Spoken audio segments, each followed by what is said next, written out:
Para você que estava esperando, estamos aqui. Obrigado a todo mundo que estava esperando mais essa live começar. Hoje a gente vai ter mais uma live especial com o tema O Uso dos Postes, com o Ulisses Costa, da Vanax Telecom. A gente já vai chamar ele aqui para bater um papo de extrema importância para você, provedor de internet, né? Que você que é provedor e não tem o seu cabo ainda regularizado no poste, não sabe por onde começar. A gente vai passar até mesmo por perguntas como é possível regularizar cabo UTP no poste? Então, é um dos motivos que você tem que assistir essa live até o final, tá? Então, eu já vi que tem uma galera aqui esperando, né, a live começar. O Thiago Alves, Antônio Marcos, aqui, ó. Thiago Alves, tópico muito interessante, obrigado. Antônio Marcos, boa noite, cara. Esse cara aqui também, ó, Marco Antônio do Nascimento. Opa, tô dentro. O Márcio Santos perguntou que hora vai começar. Acabamos de começar, meu amigo. Espero que você esteja aí ainda. Deide Lima presente na live aí também. Boa noite para você. O nosso amigo Luan. Cadê o Luan?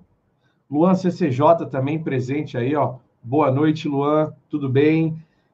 Deixa a galera ir entrando aqui. Eu já vou chamar o Ulisses para a gente poder começar o nosso bate-papo. Conexão Net Internet. Boa noite, galera. Boa noite, Conexão Net Internet. Martinho AP, boa noite. Max Conecta, boa noite.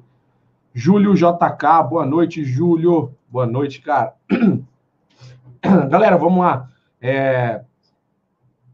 Hoje o nosso bate-papo com o Ulisses Costas é sobre o uso do poste, né? Eu já separei algumas perguntas aqui para fazer para ele, mas eu quero extrair dúvidas e perguntas de vocês também. Então, por favor, fala, Breno, boa noite. Prepare aí a sua melhor pergunta, tá? Em relação ao uso dos postes, sobre regularizar provedor de internet e tal, para você poder fazer para o Ulisses no final da live. O chat pago, ele está liberado. Então, se você quiser mandar um chat pago com a sua pergunta, é uma maneira também de você nos ajudar, tá? Como hoje é uma live bem técnica, bem legal, bem bacana aí mesmo, né? Sobre o uso dos postes com o Ulisses Costa, a gente não vai enrolar muito aqui nessa introdução, só o tempo de vocês entrarem aqui mesmo, para poder acompanhar a live. E eu já vou chamar o Ulisses aqui para a gente conhecer um pouco mais sobre ele e também do trabalho dele, da empresa dele, que é a Vanax Telecomunicações, tá? Então já deixa eu chamar ele aqui. Obrigado a todo mundo aí que já está comentando boa noite. Eu quero saber de onde vocês são. Qual o nome do provedor de internet de vocês? Comentem aí no chat aí. Se você está pela televisão, abre o celular também para poder interagir na live com a gente vai ficar aqui acompanhando os comentários. Comenta aí o nome do seu provedor de internet e o estado que você é. Deixa eu chamar o Ulisses aqui. Deixa eu adicionar ele. Fala, Ulisses, tudo bem? Boa noite. Olá, Thales. Boa noite, meu amigo. Uma alegria estar aqui com vocês, viu? Boa noite a todos que estão acompanhando e a todos que vão acompanhar depois o vídeo gravado. Verdade. Ulisses, cara, obrigado por ter aceito participar dessa live aí. Né? Não é todo mundo que dá as caras aí para falar de um tema tão polêmico como esse, o uso dos postes, né? Acredito que muito provedor de internet tem muitas dúvidas sobre o uso dos postes. Eu mesmo tenho muitas, né? E, cara, se prepara aí que eu vou te encher de pergunta hoje, hein? Vamos lá, estamos aqui para isso, né? Ulisses, então, para a gente conhecer um pouco mais sobre você e sobre a Vanax, conta um pouco sobre você, cara. Quem é o Ulisses Costas? Quem é a Vanax? Há quanto tempo vocês estão no mercado? Tá? Eu vou deixar a sua tela inteira aqui para o pessoal te ver melhor, tá? E depois eu vou voltando aqui, dividindo a tela, tá bom? Joia, Thales. Tá, eu quero começar pelo que você trouxe a respeito das perguntas, Thaleson. Então, pedir assim que não só você, mas quem estiver acompanhando, tá? Que faça as perguntas, porque assim, algo que a gente aprende, né, na caminhada, são 17 anos, vou falar um pouco da história da Vanax, é que a gente tem que estar aberto, né, para as perguntas. Então, assim, as perguntas que vêm dos provedores, as que mais interessam, porque falam justamente da realidade de vocês. Então, é um dos objetivos, né, estar ao vivo, para que vocês possam apresentar, né, as dúvidas, as questões. Eu vou estar se buscando trazer o máximo que eu tenho da experiência desses 17 anos de caminhada, mas a gente sabe que cada provedor, ele é uma particularidade que ele trazendo é mais fácil a gente poder enriquecer mais ainda esse encontro. Então, eu sou formado em Engenharia Elétrica pela Universidade Federal da Bahia. Eu trabalhei na Anatel durante 2 anos. Após a Anatel, eu trabalhei numa empresa na parte de projetos de legalização. E no ano de 2004, eu decidi criar a minha própria empresa, a Vonax. E é interessante, Thales, o motivo que eu criei a Vonax. A Vonax foi criada para atender uma demanda de uma concessionária de energia elétrica, que foi a Coelba, que é a Coelba, né? Que estava precisando legalizar a rede de telecomunicações. Então, de vez em quando eu me reúno com a Coelba, com a CELP, né, com a CEMIG, aí, às vezes, assim, na conversa que tem, né, a pessoa fala assim, porque os provedores, eles estão regulares. Aí eu costumo brincar e dizer assim, a Vonax foi criada para poder regularizar a própria concessionária de energia elétrica. Então, uma forma também da concessionária enxergar que essa questão de legalização, ela é uma necessidade de todos, né? Então, dificilmente alguém já começa 100% regular. Quando começa, é o ideal, né? Mas a própria concessionária também se legaliza ao longo da caminhada. Então, a Vonax, a gente está há 17 anos no mercado, né? A gente hoje atende a parte de Anatel para liberação de outorga, o pós-ECM, né, que é a prestação junto ao CICE, o registro junto ao CREA. Então, é um tema, inclusive, Thales, que eu penso que a gente pode amadurecer esse tema, inclusive para ser uma live específica, né, porque há muitos detalhes, né, sobre CREA, CFT, se é obrigado a ter, se não é, né, eu acho que hoje a gente não vai conseguir expandir esse assunto, para focar realmente nos postes. E a Vonax também atua na parte de regularização junto aos postes, que é o tema do nosso encontro aqui de hoje. Então, e outra coisa importante para falar, Thaleson, é da alegria de estar aqui hoje. Eu vejo, assim, com alegria e com honra, né, essa parceria nossa nesse momento com a Lux Telecom. Nós somos uma empresa que a gente é muito criteriosa na hora de fazer parcerias, porque a gente sabe que o nosso nome, nossa imagem, tem que estar ligados também com pessoas que tenham uma caminhada próxima à nossa. Então, eu já venho acompanhando o canal de vocês há um tempo, e eu vejo realmente que está dentro da minha caminhada da Vonax, que é buscar realmente trazer informações, deixar claro para as pessoas que nosso objetivo aqui não é fazer propaganda por propaganda, não é fazer merchandising, né? Nesses 17 anos, a gente aprendeu, né, que o cliente ele vem naturalmente, como consequência daquilo que a gente apresenta. Então, dizer que as pessoas que podem procurar, né, não exatamente tem que fechar serviço com a gente, mas é normal o provedor te tirar uma dúvida hoje, daqui a alguns meses contratar a gente. Então, assim, a gente não atua, Thaleson, apenas atendendo as pessoas que fecharam contratos, mas pelo contrário, né, a gente busca atender a todos, né, dentro da possibilidade, e a gente torce para que todos possam regularizar, para que possam crescer de forma organizada, né, é o que a Vonax vem caminhando desde 17 anos. Obrigado, Ulisses, pela introdução, cara. Obrigado também aí. Mais uma vez por ter aceitado fazer essa live aí, foi o que vocês falaram. Eu sei que vocês são bem seletivos aí no parceiro de vocês mesmo. Muito obrigado por apostar na gente aí, ter essa confiança também no nosso trabalho, tá? E o pessoal já tá mandando até pergunta aqui. A gente já vai passar por a pergunta aqui do Lucas Souza aqui, é uma pergunta bem legal, tá? E, eu já quero começar com uma pergunta polêmica. Antes da gente falar de fibra ótica, como regularizar a gente vai chegar nessa pergunta aí também, como regularizar o cabo, quais são os passos, os processos, né? Ulisses, a pergunta que eu tenho para fazer é, cara, hoje 90% dos provedores de internet, 90%, cara, a maioria ainda tem uma parte de UTP, né, de cabo de rede. O cara fala, já tô com fibra, já tô migrando tudo, mas ainda tem aquela parte no UTP. E tem provedores que só trabalham com UTP e tem cliente pra caramba, né, cara?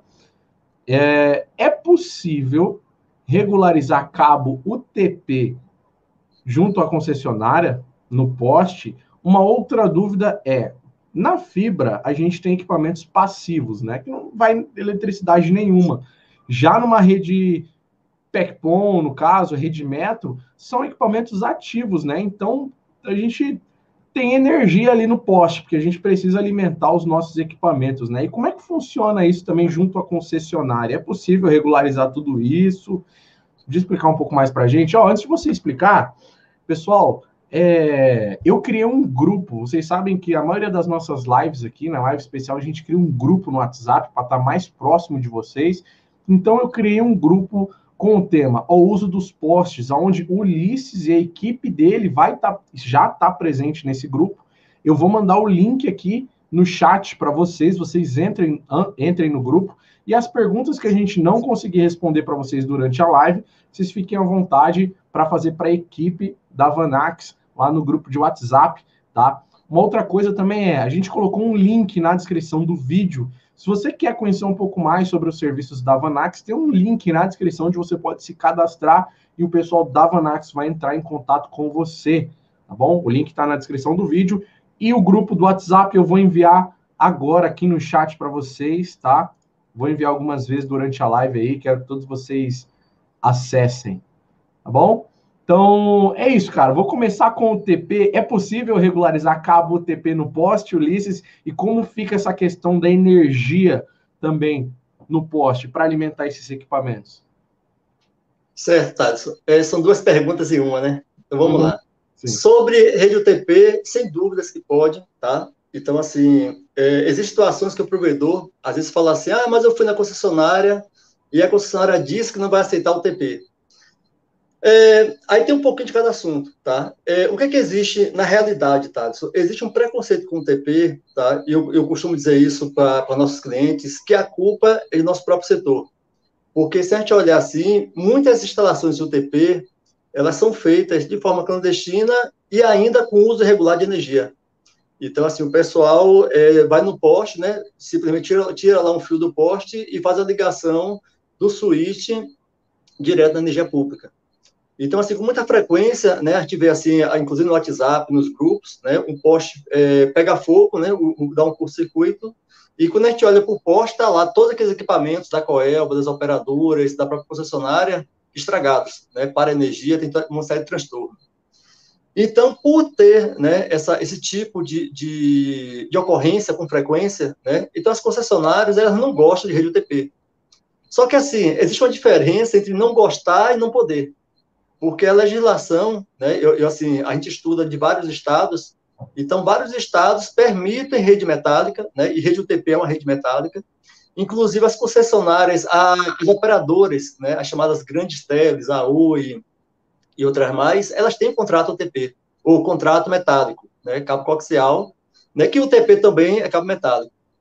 Então, o que ocorre na prática, tá? As concessionárias dizem que não querem, dizem que não vão aprovar, mas isso fica muito no campo verbal, né? Geralmente não se oficializa isso, porque a maioria sabe que não pode proibir. Então, às vezes, o provedor, tá, por ele desconhecer a legislação, tá, a hora que é importante realmente ter uma consultoria, uma empresa que tem uma caminhada, que tem um diálogo, que já conheça as dificuldades de dialogar com as concessionárias, é a hora que essa empresa, que no caso é tipo a Vanax, né, a gente consegue ter um diálogo de igual com a concessionária. Então, um exemplo. Vamos supor, um caso que me lembrou aqui agora da CEMIG. Então, em Minas Gerais, levou um período, né, em que disse que não aceitava a rede metálica. A gente fez uma reunião, já tem uns 7 a 8 anos isso, né? A gente fez a reunião na CEMIG e a gente pediu que colocasse em ata, né, que a concessionária estava declarando que não aceitava a rede UTP.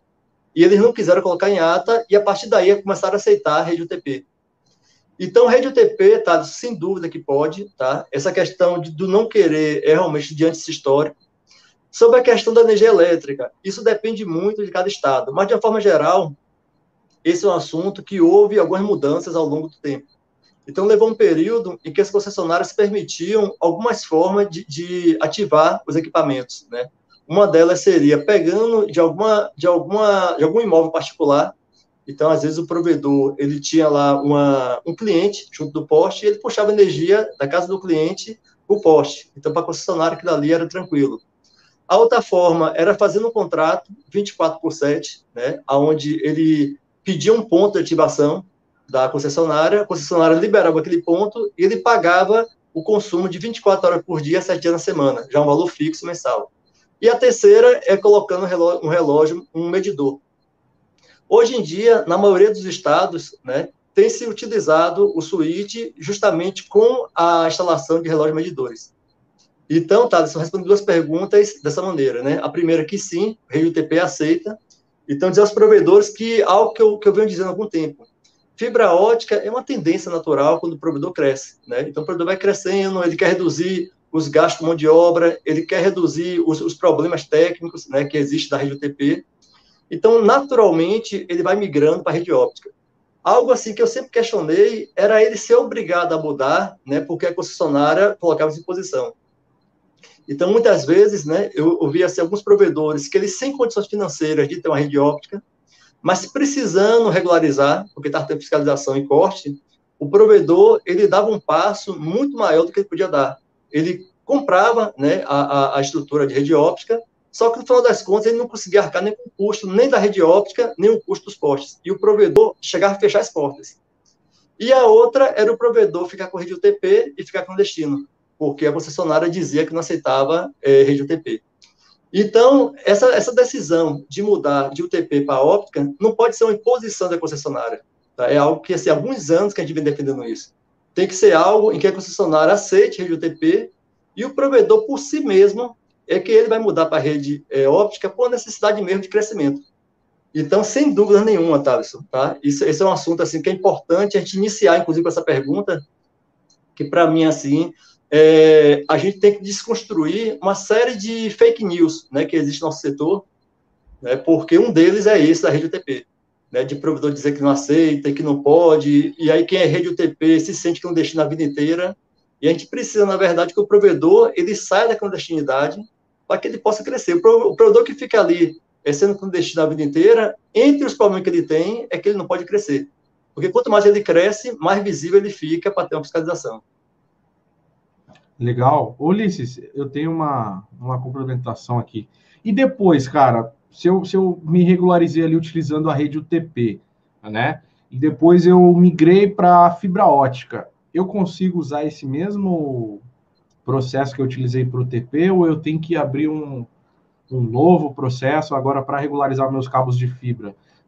Tô tirando todo o TP, tá? Passei fibra e tirei todo o TP. Eu consigo utilizar esse mesmo processo de entrada que eu dei para regularizar?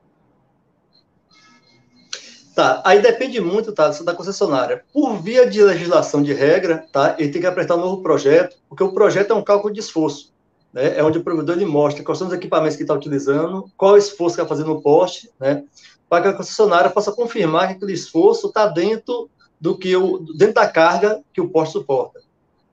Eu conheço casos, por exemplo, em que as concessionárias simplificam, né, em que ela só pede que o provedor informe que está migrando para fibra ótica, até porque está dentro daquilo que eu comentei da resposta anterior, que a concessionária ela se interessa por fibra ótica, porque reduz essa questão do ativo. Então, existem situações que a concessionária pede só uma atualização, tá? Informa que está mudando para fibra, né, qual é o cabo e tudo mais, sem precisar apresentar um cálculo de esforço. Mas, na maior parte das vezes, na maior parte dos casos, é feito um novo projeto sim. Tá? Então, o provedor ele tem um contrato, que assim, o contrato não é um contrato de UTP, nem um contrato de fibra ótica, é um contrato de uso dos postes. Só que ele tem que instalar de acordo com o que ele apresentou o projeto. Então, assim, falar assim que, via de regra, ele faz um projeto para o UTP, ele tem um contrato assinado naquela quantidade de postes. Quando ele muda a tecnologia, ele vai manter aquele contrato, né? Ele não perde o contrato, ele só vai atualizar a parte técnica, a parte de esforço. Entendido, perfeito. Entendi. Uma outra maneira, Thaleson, cálculo mesmo de esforço, né? É verdade, é mais pesado, o cabo, etc. E uma outra maneira também que existe é quando o provedor ele já tem uma previsão de usar fibra ótica. Então, muitas vezes, o provedor hoje está usando rede UTP, mas ele já prevê que daqui a 6 meses, daqui a 1 ano, daqui a 90 dias, ele está migrando a rede dele, ou total ou parcial, para óptica. Então, aí a gente dialoga com a concessionária, né? A gente pega a da concessionária, se ela prefere que a gente já apresente o projeto de rede óptica, né? Sabendo que hoje é UTP, e a gente coloca tudo isso em detalhes no projeto. Ou se ela quer que a gente apresente os dois projetos, o UTP, que é hoje, e a rede óptica, que é do futuro. Então, quando ele tem uma previsão, é até melhor, porque a gente já faz um projeto só, em um trânsito só, a gente apresenta as duas redes. E quando ele não tem uma previsão, é realmente quando ele for migrar, aí poder fazer uma atualização técnica, se a concessionária exigir o projeto. Entendido. Pô, Ficou pessoal, claro, né? Claríssimo. Pessoal, olha só, a galera já está entrando aqui no grupo de WhatsApp, está fazendo perguntas já lá também.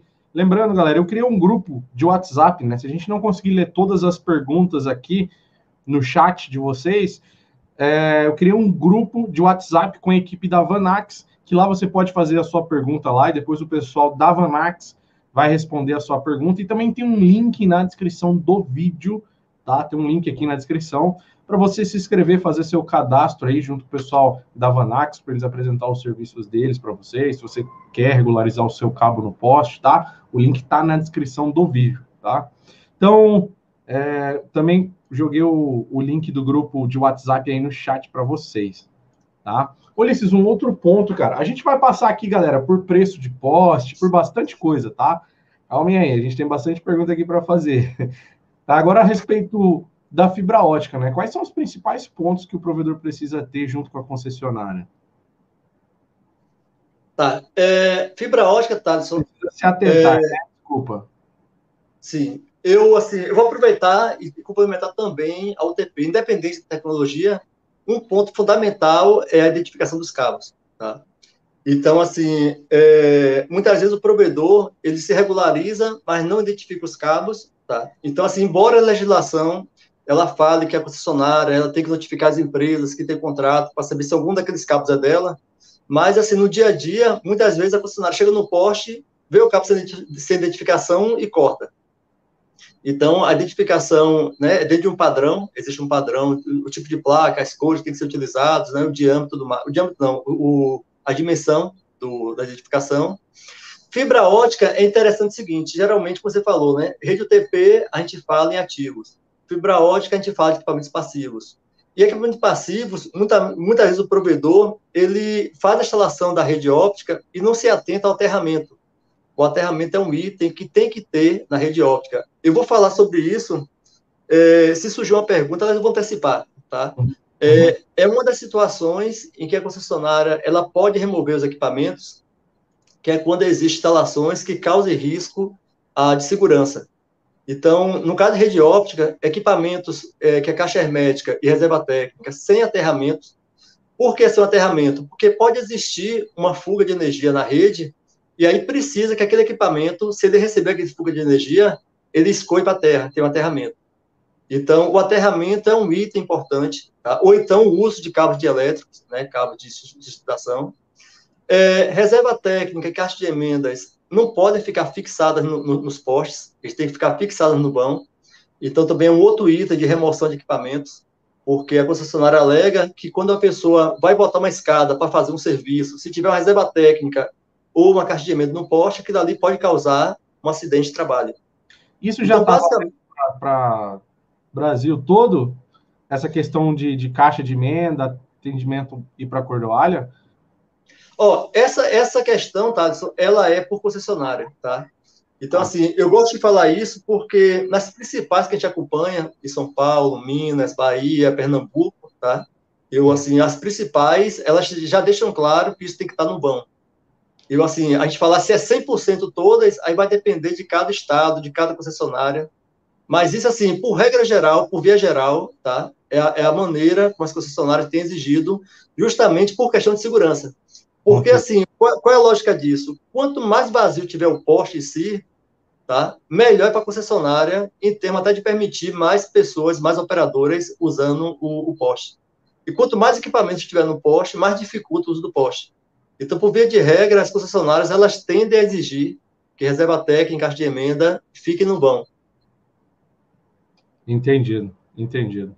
Então, assim, isso tá, como você falou, isso é para o Brasil inteiro, né? Assim, a gente não pode confirmar, mas, basicamente, quando um provedor ele procura a gente, né? A gente procura saber qual estado, qual é a concessionária, e a gente vai justamente em busca da legislação específica, né, local da concessionária, e esse é um dos itens que a gente confirma para ele.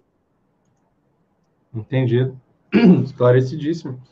O pessoal já está comentando aqui lá daquela que saiu do STF lá sobre o direito de passagem. A gente vai passar por isso também, tá na pauta aqui. Fiquem na live aí, tá? Bom, eu vou pegar uma pergunta do chat aqui antes de ir para minha próxima pergunta, pode ser? Sim, vamos lá. O interagir, chat, manda aí pergunta, cara. O chat pago tá liberado. Se mandou um chat pago, a gente interrompe o Ulisses na hora e lê sua pergunta aí, né? O Lucas Souza. E aí, Thaleson, como são cobrados, como é que são cobrados os postes, né? Ele perguntou, por caixa nos postes ou por onde o fio passa? No caso, ele perguntou se eu tenho uma caixa aqui que é cobrado, aqui só passa o cabo, não é cobrado. Não é assim, né, Ulisses? Todo poste é cobrado, né? Se seu cabo passou naquele poste, ele é cobrado, independente se tem caixa ou não, né? vou complementar a pergunta dele. O poste que tem caixa é mais caro? Certo, vamos lá. Sobre a cobrança, Thales, é por ponto de fixação, tá? Então, ponto de fixação independente se é cabo ou é caixa. Então, se você está ocupando espaço naquele poste, a pessoa tem que pagar por ele. A não ser que houvesse uma legislação específica, que eu não conheço também de nenhuma concessionária, que isentasse. Pelo contrário, as concessionárias querem cobrar mais, não cobrar menos, né? E sobre essa questão de se há diferenciação entre caixa e cabos, isso depende também de cada concessionária. Por exemplo, Bahia, Pernambuco, né, CEMIG, agora estou na dúvida. Mas, assim, alguns estados não diferencia, tá? Então, independente se é equipamento ou se é o cabo, o preço é o mesmo, tá? A diferença que há é que há algumas regras para a pessoa poder não estar usando todos os postos equipamentos. Existem alguns estados, São Paulo, por exemplo, é um deles, que a gente está até com um cliente agora de São Paulo, Rio também, né, a Enel, que eles diferenciam. Inclusive, está sendo um assunto que a gente está pesquisando para ver qual é o embasamento legal, né, de cobrar mais caro pelo equipamento do que pelo cabo. Então, assim, existe, na verdade, tá, só uma coisa para aproveitar e antecipar, né, a gente já está começando a entrar na parte do preço, que é importante a gente entrar nesse assunto, que o que é que ocorre? Os provedores de internet, a gente está construindo agora, tá? E eu fico assim na alegria da Vonac, está sendo esse pioneiro junto dos provedores, de aprender a dialogar com as concessionárias. Porque, assim, uma cultura que existe no setor, e aí, se a gente olhar a história, o provedor de internet ainda é um assunto recente no Brasil, né? A gente está crescendo muito rápido, é um assunto que tem 20 anos, né, botar assim, e os provedores agora que estão entendendo que a gente pode sentar na mesa, conversar, dialogar, não concordar, né, de uma forma que ele não se sinta coagido. Então, assim, esse assunto mesmo da concessionária cobrar mais caro pelo equipamento, ele passa por uma série de questões que têm que ser esclarecidas. Tá? Primeiro, qual é o embasamento legal? Segundo, se essa regra é aplicada a todos. Se, por exemplo, a Oi, a Vivo, a TIM, né, é feito dessa maneira, ou se é um tratamento diferenciado apenas para o pequeno provedor. Então, tudo isso, Thaleson, é dentro de uma linha muito equilibrada, né, de diálogo, sem que seja uma briga, sem que seja um litígio com a concessionária. Entendido, Liz. Entendido. Esclarecidíssimo. Respondido aí o amigo... O Lucas. Obrigado, Lucas, pela sua pergunta. O pessoal está mandando mais perguntas aqui. A gente já vai, de novo, para as perguntas do chat. Tem algumas aqui que está até já na nossa pauta aqui, mas não deixe de... Pode falar, Ulisses. Thaleson, deixa eu aproveitar aqui para eu complementar também essa resposta, a pergunta aí. Claro. Que às vezes eu escuto o produtor falar assim, Ulisses, e o cabo drop? Né? Eu tenho ali apenas um poste que eu passo um cabo para o cliente. Verdade. Então, assim, né? Aí eu tô lembrando de um cliente, né? Porque provedor a gente conhece, né? Nosso setor, e o provedor, se ele achar uma brecha para poder ele não pagar o poste, ele estica, né?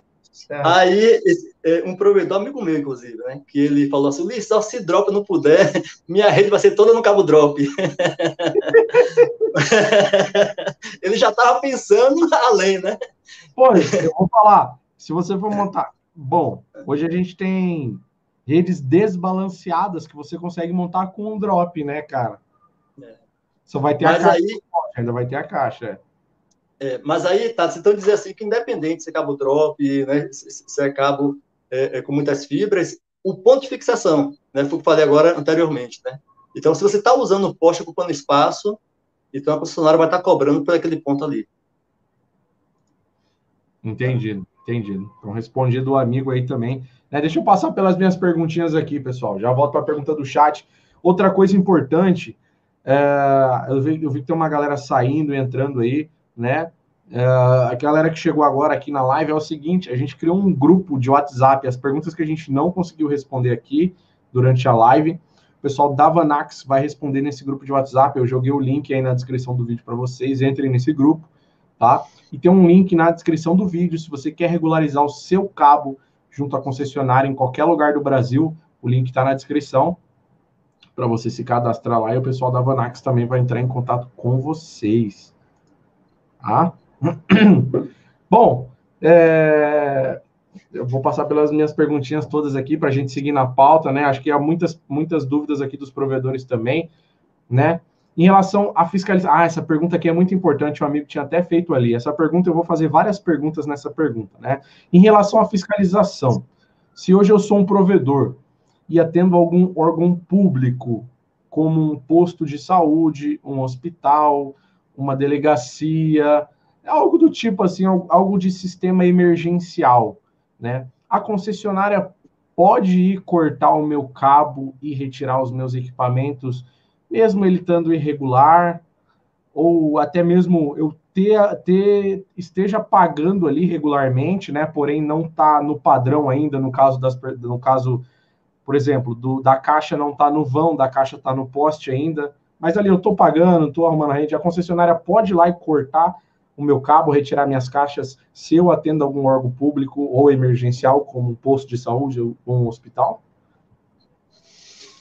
Tá, da sua pergunta, Thaleson, eu estou me prendendo assim ao verbo, assim, se pode, né? Então, assim, se ela pode, pode. O que é que ocorre assim na prática, tá? Muitas vezes, na hora da fiscalização, o provedor, ele traz essa pauta. Olha, estou atendendo ali a prefeitura, estou atendendo o posto de saúde, estou atendendo o hospital, principalmente nesse momento de pandemia, né, que tem sido assim, importante o serviço de saúde, e os provedores ganharam realmente papel de destaque, né, nesse momento. Então, assim, na prática, né, alguns casos, a fiscalização, ela acaba não fazendo a interrupção. Mas não é uma coisa segura, né, que pode garantir que o provedor que atende vai ter a segurança. Porque na legislação traz o seguinte, que a concessionária, ela pode fazer a retirada de equipamentos, né, corte e retirada de equipamentos, em duas situações. Primeiro, em caso de clandestinidade. Então, clandestino é aquele provedor que ele nunca se apresentou para a concessionária. É aquele provedor que nunca enviou um projeto, aquele provedor que não tem contrato assinado, que não tem nenhum vínculo com a concessionária. Então, esse tipo de provedor, que a maior parte dos provedores no Brasil ainda estão nesse patamar de clandestinidade, e é importante, Thaleson, a gente trazer esse nome, clandestinidade, porque, assim, por mais que a gente conheça a realidade dos provedores, a gente sabe que muitos provedores são clandestinos, não porque querem estar na ilegalidade. São clandestinos, uns porque desconhecem, né, a maneira de legalizar, segundo, porque às vezes não tem condições ainda, mas ainda assim é clandestinidade. E existe algo assim de muito grave na clandestinidade, que está lá na Lei Geral de Telecomunicações, em que fala que clandestinidade é crime, né, passível de multa e até detenção. Então, assim, eu tenho acompanhado alguns processos, né, na Justiça Federal de clandestinidade, e aí pode ser a Anatel, pode ser Concessionária de Energia Elétrica, pode ser o próprio CREA, em que, na maior parte das vezes, o provedor, por ele ser réu primário, né, ele não tem uma penalidade maior, mas ele acaba perdendo essa condição de réu primário. Então, assim, se o provedor está clandestino, não importa se ele atende os órgãos públicos, os órgãos emergenciais, porque isso pode até agravar a situação dele, porque ele teria por obrigação, mas o motivo dele estar regularizado, a partir do momento que ele atende órgãos públicos. Ele pode, inclusive, Thaleson, é importante falar isso, porque assim, a gente está num setor que cada vez mais é essencial para a sociedade. Então, assim, imagine, por exemplo, um contador, né, que contrata um provedor, e chega no período de declaração de imposto de renda, a internet é cortada por fiscalização da concessionária, o contador, ele pode mover uma ação contra o provedor, dizendo que ele contratou uma empresa, que a empresa tinha que estar legalizada, né? Então, a mesma coisa pode acontecer nessa condição de órgãos públicos. Então, uma condição, Thaleson, se o provedor é clandestino, a concessionária pode cortar, né, os equipamentos, e se o provedor, ele mesmo sendo clandestino, mas ele tem instalações que causam risco à saúde, à vida das pessoas, à segurança, então o concessionário também pode mover os cabos. Existe uma situação, Thaleson, de revelia, tá? Revelia é quando o provedor, ele tem contrato firmado com a concessionária, mas a concessionária encontrou uma rede a mais. Então, nesse caso, o provedor, ele não é passível de ter cabo removido. Ele é passível de ser notificado e ter um prazo para regularização.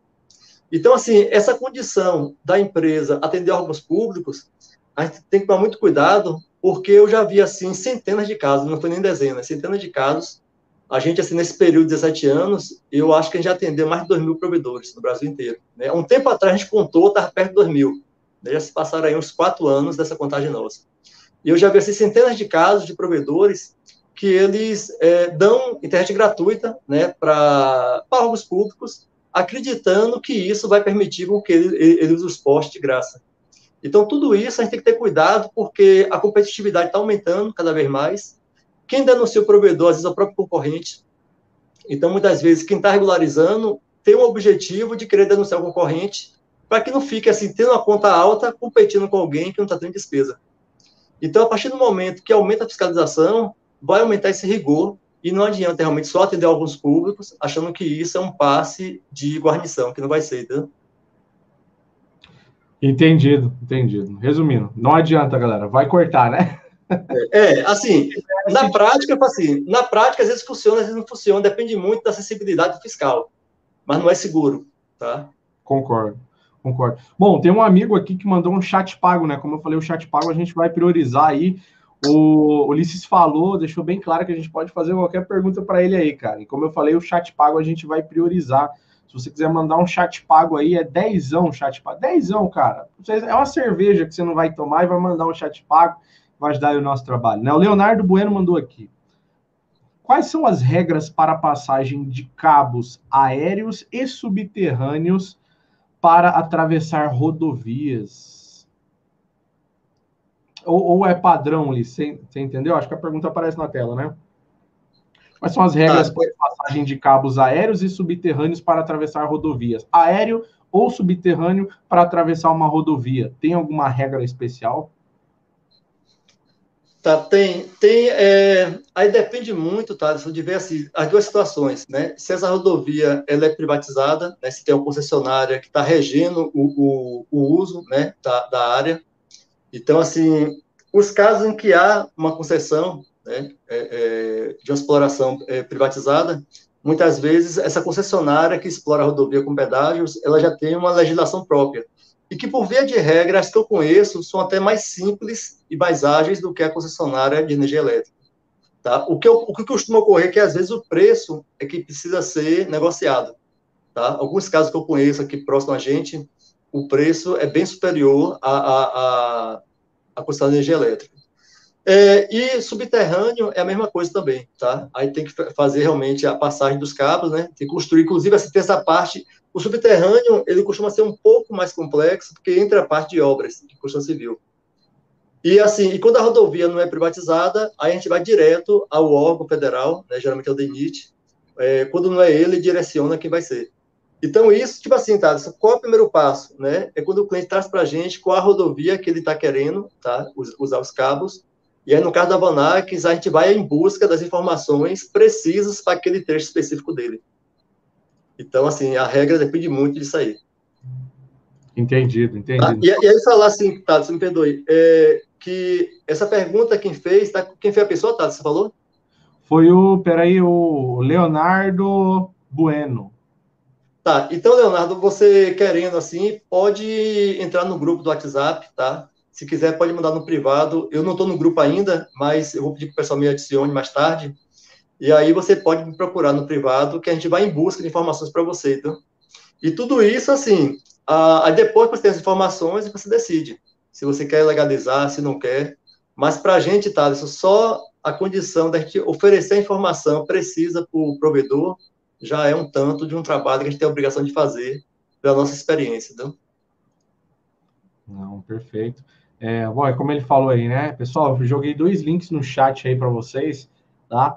Um, se você quer ser mais direto aí, regularizar já o seu cabo no poste aí, né? Tirar suas dúvidas com o pessoal da Vanax, tá? Tem um link que é uma landing page, onde você faz um cadastro rápido aí, simples, e depois o pessoal da Vanax, a equipe da Vanax vai entrar em contato com vocês aí, tá bom? E o outro link que eu coloquei é de um grupo de WhatsApp, tá? Que também tá a equipe da Vanax lá para tirar as dúvidas de vocês, tá? Então, beleza. Obrigado pelo chat pago aí, cara. A próxima pergunta que eu tenho é: hoje as concessionárias, né? Hoje tem um limite de ponto de fixação por poste hoje? Tipo assim, de operadoras por poste, pô, só pode 3 operadoras por poste, 5. A última vez que eu ouvi falar, se eu não me engano, acho que era 5. É verdade que é isso mesmo? Só pode 5 ou 6 operadoras por poste? Ou é 5, 6 pontos de fixação? Tá, esse é um assunto, tá, isso que ele vem, assim, caindo essa questão de existir um limite, tá, e aumentando a quantidade de operadores. Isso justamente pelo aumento, né, dos provedores. Eu tenho acompanhado esse assunto já, acho que no mínimo há uns 10 anos, tá? Essa discussão. E a gente, assim, já conseguiu vencer uma série de bloqueios. Por exemplo, assim, quando uma concessionária, ela nega um projeto dizendo que o motivo da negativa, do indeferimento, é porque já há um limite de operadores. Então, existem duas perguntas-chave, né, que a gente faz como resposta. Primeiro, se todas aquelas empresas que estão usando o poste, que está impedindo que o provedor legaliza dele, se todas elas têm contrato. Porque algumas vezes, Thaleson, a concessionária ela nega porque ela olhou a foto do poste e viu que o poste estava cheio. Só que muitas vezes só tem uma empresa legalizada, ou duas, ou três, né? Então, assim, se for olhar quantas empresas legalizadas tem, permite que uma nova chegue. E a segunda pergunta que a gente costuma fazer, tá, é se ela segue esse rigor para todos os postes. Tá? Se existem condições, né, em alguns momentos, em que ela tem liberado mais pontos, né, do que o limite que ela botou. Então, basicamente, Thaleson, dentro do princípio da isonomia, tá, a gente tem conseguido realmente esse aumento. Agora, sim, não é um aumento sem limites, tá?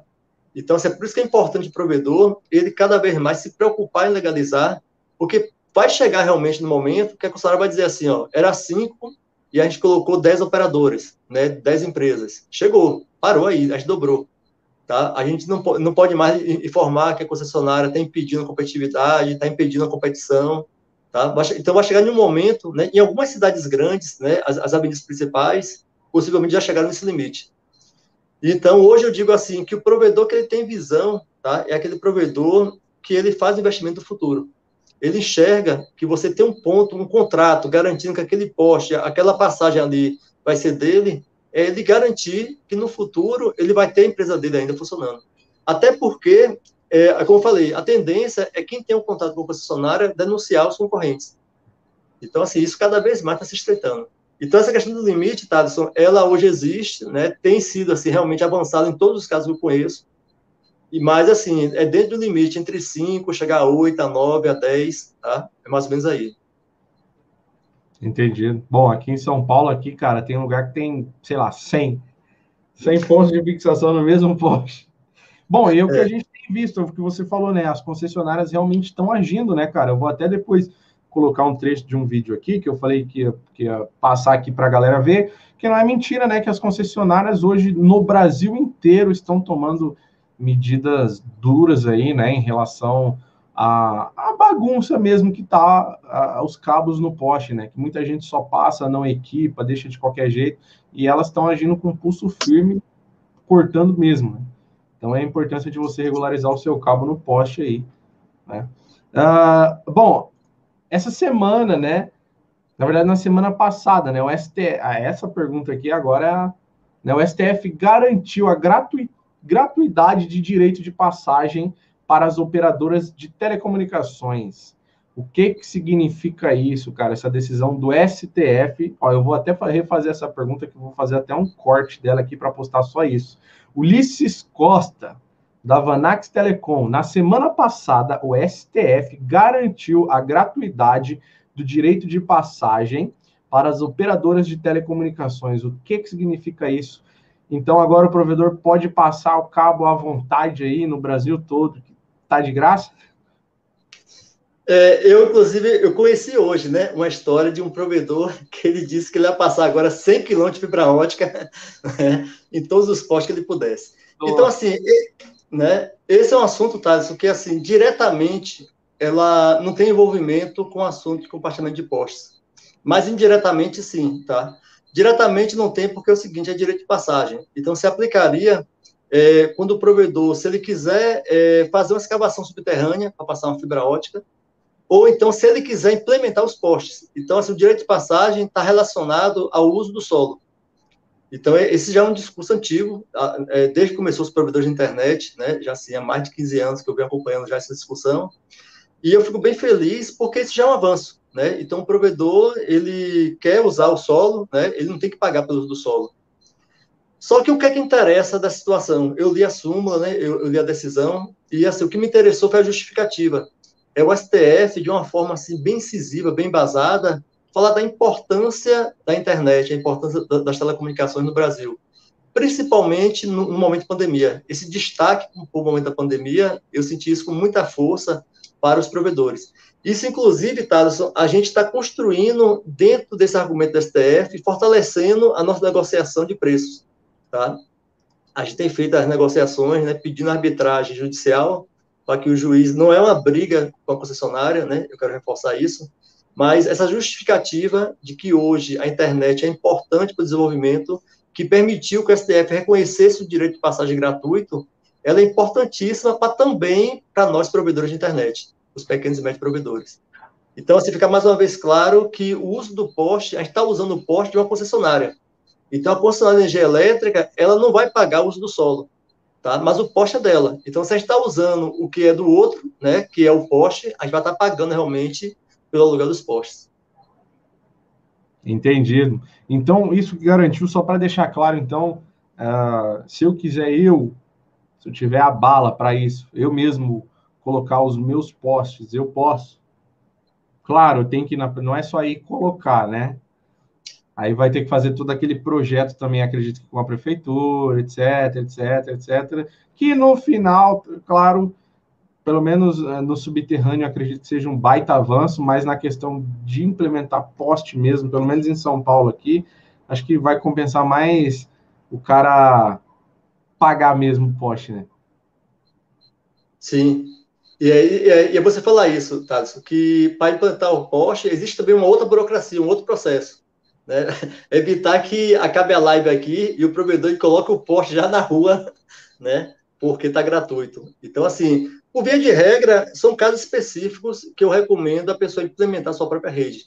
Tá? São casos bem assim, aquele provedor que já tem assim, centenas de quilômetros de fibra ótica, né? Ele não está conseguindo realmente usar a concessionária, então ele sai mais em conta, ele bota a própria rede. Mas para a grande realidade dos provedores, para 99,9% do setor, é melhor ele regularizar com a concessionária e ainda assim negociar preço. Isso é muito mais em conta. Legal. Então, respondido aí a dúvida aí. Bom, o outro amigo aqui mandou, o Marco Leone, mandou 10ão. Obrigado aí pelo chat pago. Como eu falei, a gente vai priorizar algumas perguntas do chat pago. Pergunta mínima aí, 10ão. Uma cervejinha, cara, que você não tomou hoje, mandou sua pergunta aí pro especialista em engenheiro aí, Ulisses Costas, né? Bom, Marcone Leone, já irá completar um ano que protocolamos na CELP nosso projeto. Inclusive, fizemos as devidas alterações que ela solicitou devido a mudanças internas da própria CELP, né? E já se passaram 6 meses e nada. Aí ele complementou embaixo, né? Como proceder nesse caso? Obrigado pela sua pergunta e obrigado pelos 10ão, Marcone Leone. Tá, eu quero falar duas coisas então, Thales. Uma sobre o 10 anos que você está falando aí, tá? Eu acho assim que é importante ter esse filtro, porque a gente assim garante que somente as perguntas que o provedor interessa ser feito realmente que vão estar aparecendo. Muitas vezes a gente deixa assim o chat aberto, né? E as perguntas importantes se misturam com perguntas que não são tão importantes, né? Então, assim, é que nem eventos. Eu, por exemplo, eu acho importantíssimo ter evento de provedores, e eu defendo a ideia que o evento cobre uma entrada de R$ 1,99, de R$ 2, de 3, né? Eu sou do sentimento, assim, que um evento 100% gratuito, nem sempre, às vezes, acaba sendo interessante, porque acaba enchendo de pessoas, e às vezes fica de fora pessoas que queriam estar lá participando. Então, essa ideia sua do chat do Dezão, eu não tinha ainda visto.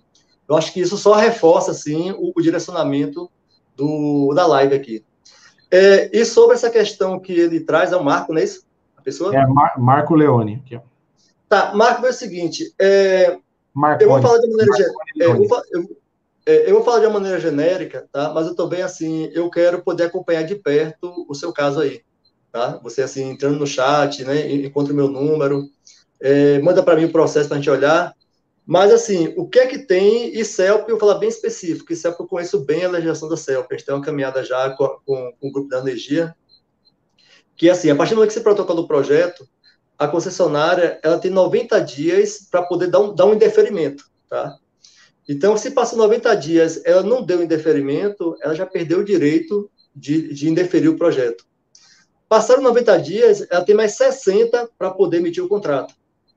Então, vou botar assim, que no máximo a concessionária, ela tem 150 dias entre o protocolo do projeto e a emissão do contrato, o prazo máximo dela. Nesse caminho, vamos supor que ela indeferiu, você respondeu, né? Mas você não zerou. Então, vamos supor assim, você apresentou o projeto, faltando 30 dias, ela indeferiu, você respondeu, a contagem continua. Ela vai ter mais 30 dias agora para completar os 90. Então, quando você fala, Marco, que você já tem um ano que ela não responde, tá? Me veio assim um sentimento de que você já é uma empresa que não pode ser classificada como clandestina, tá? Sendo esse realmente o histórico, Marco, qual é o caminho? É você realmente ter um apoio jurídico, tá? Para que esse apoio jurídico dialogue com a concessionária. Eu gosto de falar isso, que a palavra é diálogo, não é briga. E nesse diálogo, tá? Você vai ter um direcionamento para que você notifique a concessionária solicitando que ela emita seu contrato. E ela não emitindo, você pode pedir arbitragem judicial, né, para que o juiz notifique a concessionária e exija a emissão desse contrato. Essa questão, por exemplo, Thaleson, da arbitragem judicial, tá, eu considero assim hoje uma chave para os provedores, porque a partir do momento em que você notifica a justiça, todo o seu processo acontece com essa intermediação do juiz. Então, assim, a concessionária, ela não tem condições de ir lá fiscalizar o provedor sem que o juiz seja notificado o motivo. Então, no seu caso, Marco, a princípio, né, da forma que você está trazendo o conteúdo, me traz o sentimento de que sua empresa já está bem guarnecida, tá? E você precisa, na verdade, só se apoderar desse contrato ou sentir ele em mãos, assim, no sentido de você já sentir realmente um documento. Então, assim, me procure, tá? Eu quero ver seu caso de perto e a gente pode, sim, dar um direcionamento, tá? Um direcionamento, assim, de uma maneira bem tranquila, tá? Não vai ser cobrado nada para isso, né? Só no sentimento, realmente, que a gente precisa fortalecer nosso setor. Né? Cada provedor que eu vejo assim, que está seguro, ele fortalece a classe como um todo. Concordo com você, cara, plenamente. E olha só, pessoal, só reforçando mais uma vez aqui, tá? Eu criei um link de um grupo de WhatsApp, né, com o tema uso dos postes. Entra no nosso grupo de WhatsApp, lá tá a equipe da Vanax lá, tirando dúvida dos provedores, né, ajudando, principalmente você que quer regularizar o seu cabo no poste. Eu joguei o link na descrição do vídeo. E Marconi Leone, entra no grupo aí, cara, tá bom? Pessoal da Vanax lá, chama eles no privado, eles vão entrar em contato com vocês aí, tá? Quer ver? Eu vou... Também tem um outro link que está na descrição do vídeo, que eu vou jogar aqui na live aqui para vocês. Peraí. Né? Tem um outro link aí que está na descrição do vídeo, que é para você já ir direto aí regularizar o seu cabo no poste junto com o pessoal da Vanax, tá? Só fazer o seu cadastro lá, é rapidinho, depois eles entram em contato com você, tá? Bom, como ele mandou um chat pago de 10 lá, ele mandou mais uma aqui, eu vou ler, tá? Só para complementar. Entrou em contato comigo 6 meses depois do primeiro protocolo, depois do segundo protocolo, já se passaram mais 6 meses. De qualquer forma, muito obrigado pela valiosa informação, irei entrar em contato. Obrigado aí. Marconi Joia. Então, para reforçar, então, Thaleson, que no seu caso aí, Marco, eu estou falando assim pelo que você está trazendo, tá? Eu tenho muito cuidado a gente afirmar, mas assim, a gente sendo exatamente isso, tá? Eu vejo total segurança para você aí, tá?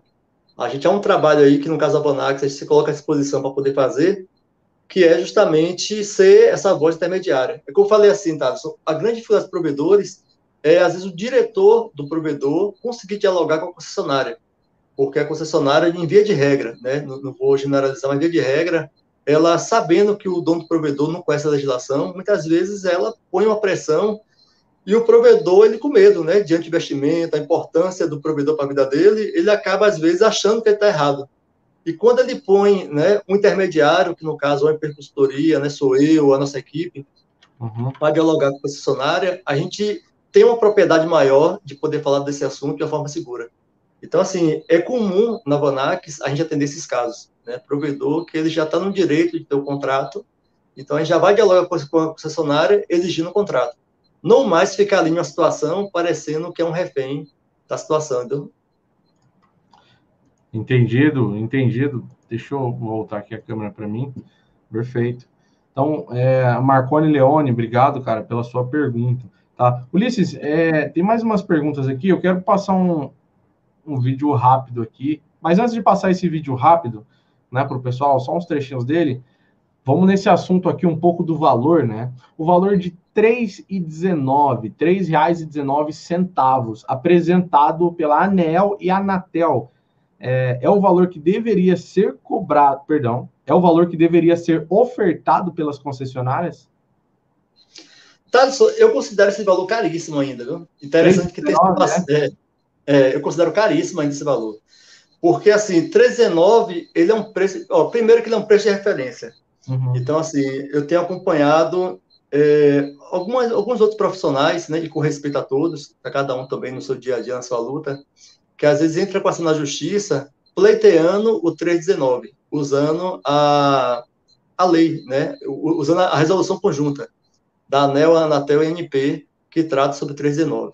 Só que o que acontece? 3,19, aí é uma falha, né, se é proposital ou não, a gente não pode afirmar, mas uma falha porque se apresenta como sendo preço de referência. Então, quando colocou essa palavra referência, tirou a obrigatoriedade da concessionária ter que cumprir o valor. Então, assim, eu já vi assim, dezenas de defesas das concessionárias em que elas afirmam isso, que foi colocado o preço de referência, ela olhou e ela não aplicou. Aplicou o dobro, o triplo, o quádruplo, né, sem nenhum desmérito. Às vezes, Thaleson, assim, em alguns casos, eu vi até assim, sendo divulgados, liminares, né, em que o provedor entrou na justiça e o juiz concedeu a liminar. Só que isso, né, alguns casos assim, que eu vi, que quando chegou assim, depois da liminar, na decisão final, o juiz entendeu o assunto e ele julgou a favor da concessionária. Então, assim, a liminar, o juiz, ele lê um documento, né, em que o advogado do provedor fala que tem 3,19, a concessionária está cobrando R$10, 8, 15, né, e aí o juiz entende que é um abuso, né, dá a liminar, mas depois, no processo, ele vê realmente que era um preço de referência. Então, a gente tem que ter muito cuidado, às vezes, com essas manchetes que vão surgindo, tá? Eu não posso dizer que todos os casos foram assim, mas isso eu acompanhei. Então, 3,19, ele é caro, tá? Porque, primeiro, que é um valor de 2014. Então, quando a gente põe esse valor ao longo desses anos, desses 7 anos, hoje seria, com reajuste, algo em torno de R$6 ou 7, né? Mais ou menos aí. E a segunda situação, Thaleson, o valor realmente que tem que ser cobrado é o valor que se cobra para as operadoras, para as grandes teles, tá? Então, assim, se a gente olhar mesmo, todos os estados que eu tenho acompanhado, mas vou falar da Bahia, né, a gente, por exemplo, na Bahia, a gente encontrou, de forma judicial, de forma legal, a cópia do contrato da Oi de 269. E eu já tenho, assim, informações, né, não é informações oficiais, que existem contratos menores ainda, né, sendo praticado com as concessionárias de energia elétrica. Então, o valor a ser cobrado não é o 319 de 2014, e sim qual é o menor valor hoje pago por uma grande operadora. Tá?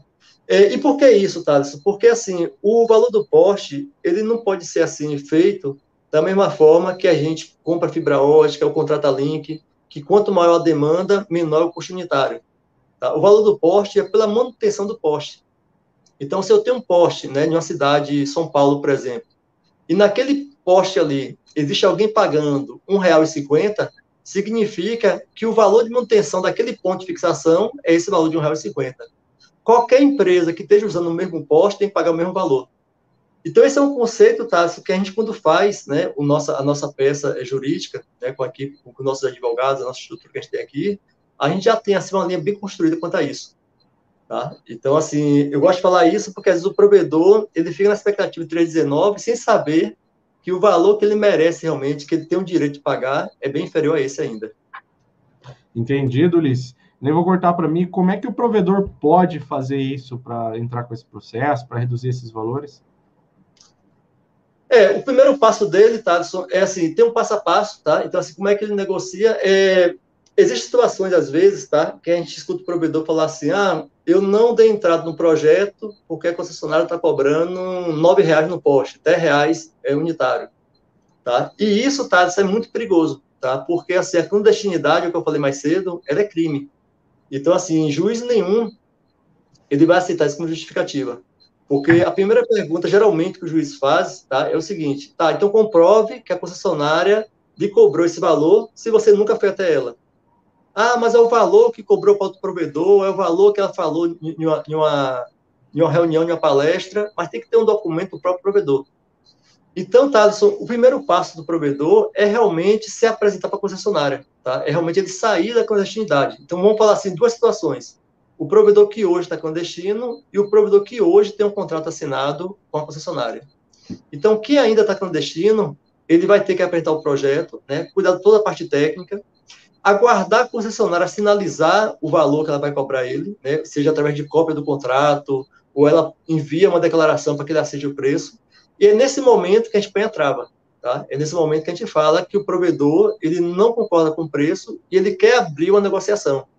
E isso, tá, assim, os provedores, a maior parte deles não sabe que a legislação informa que o preço é aquele que é feito de comum acordo entre as partes, de livre negociação.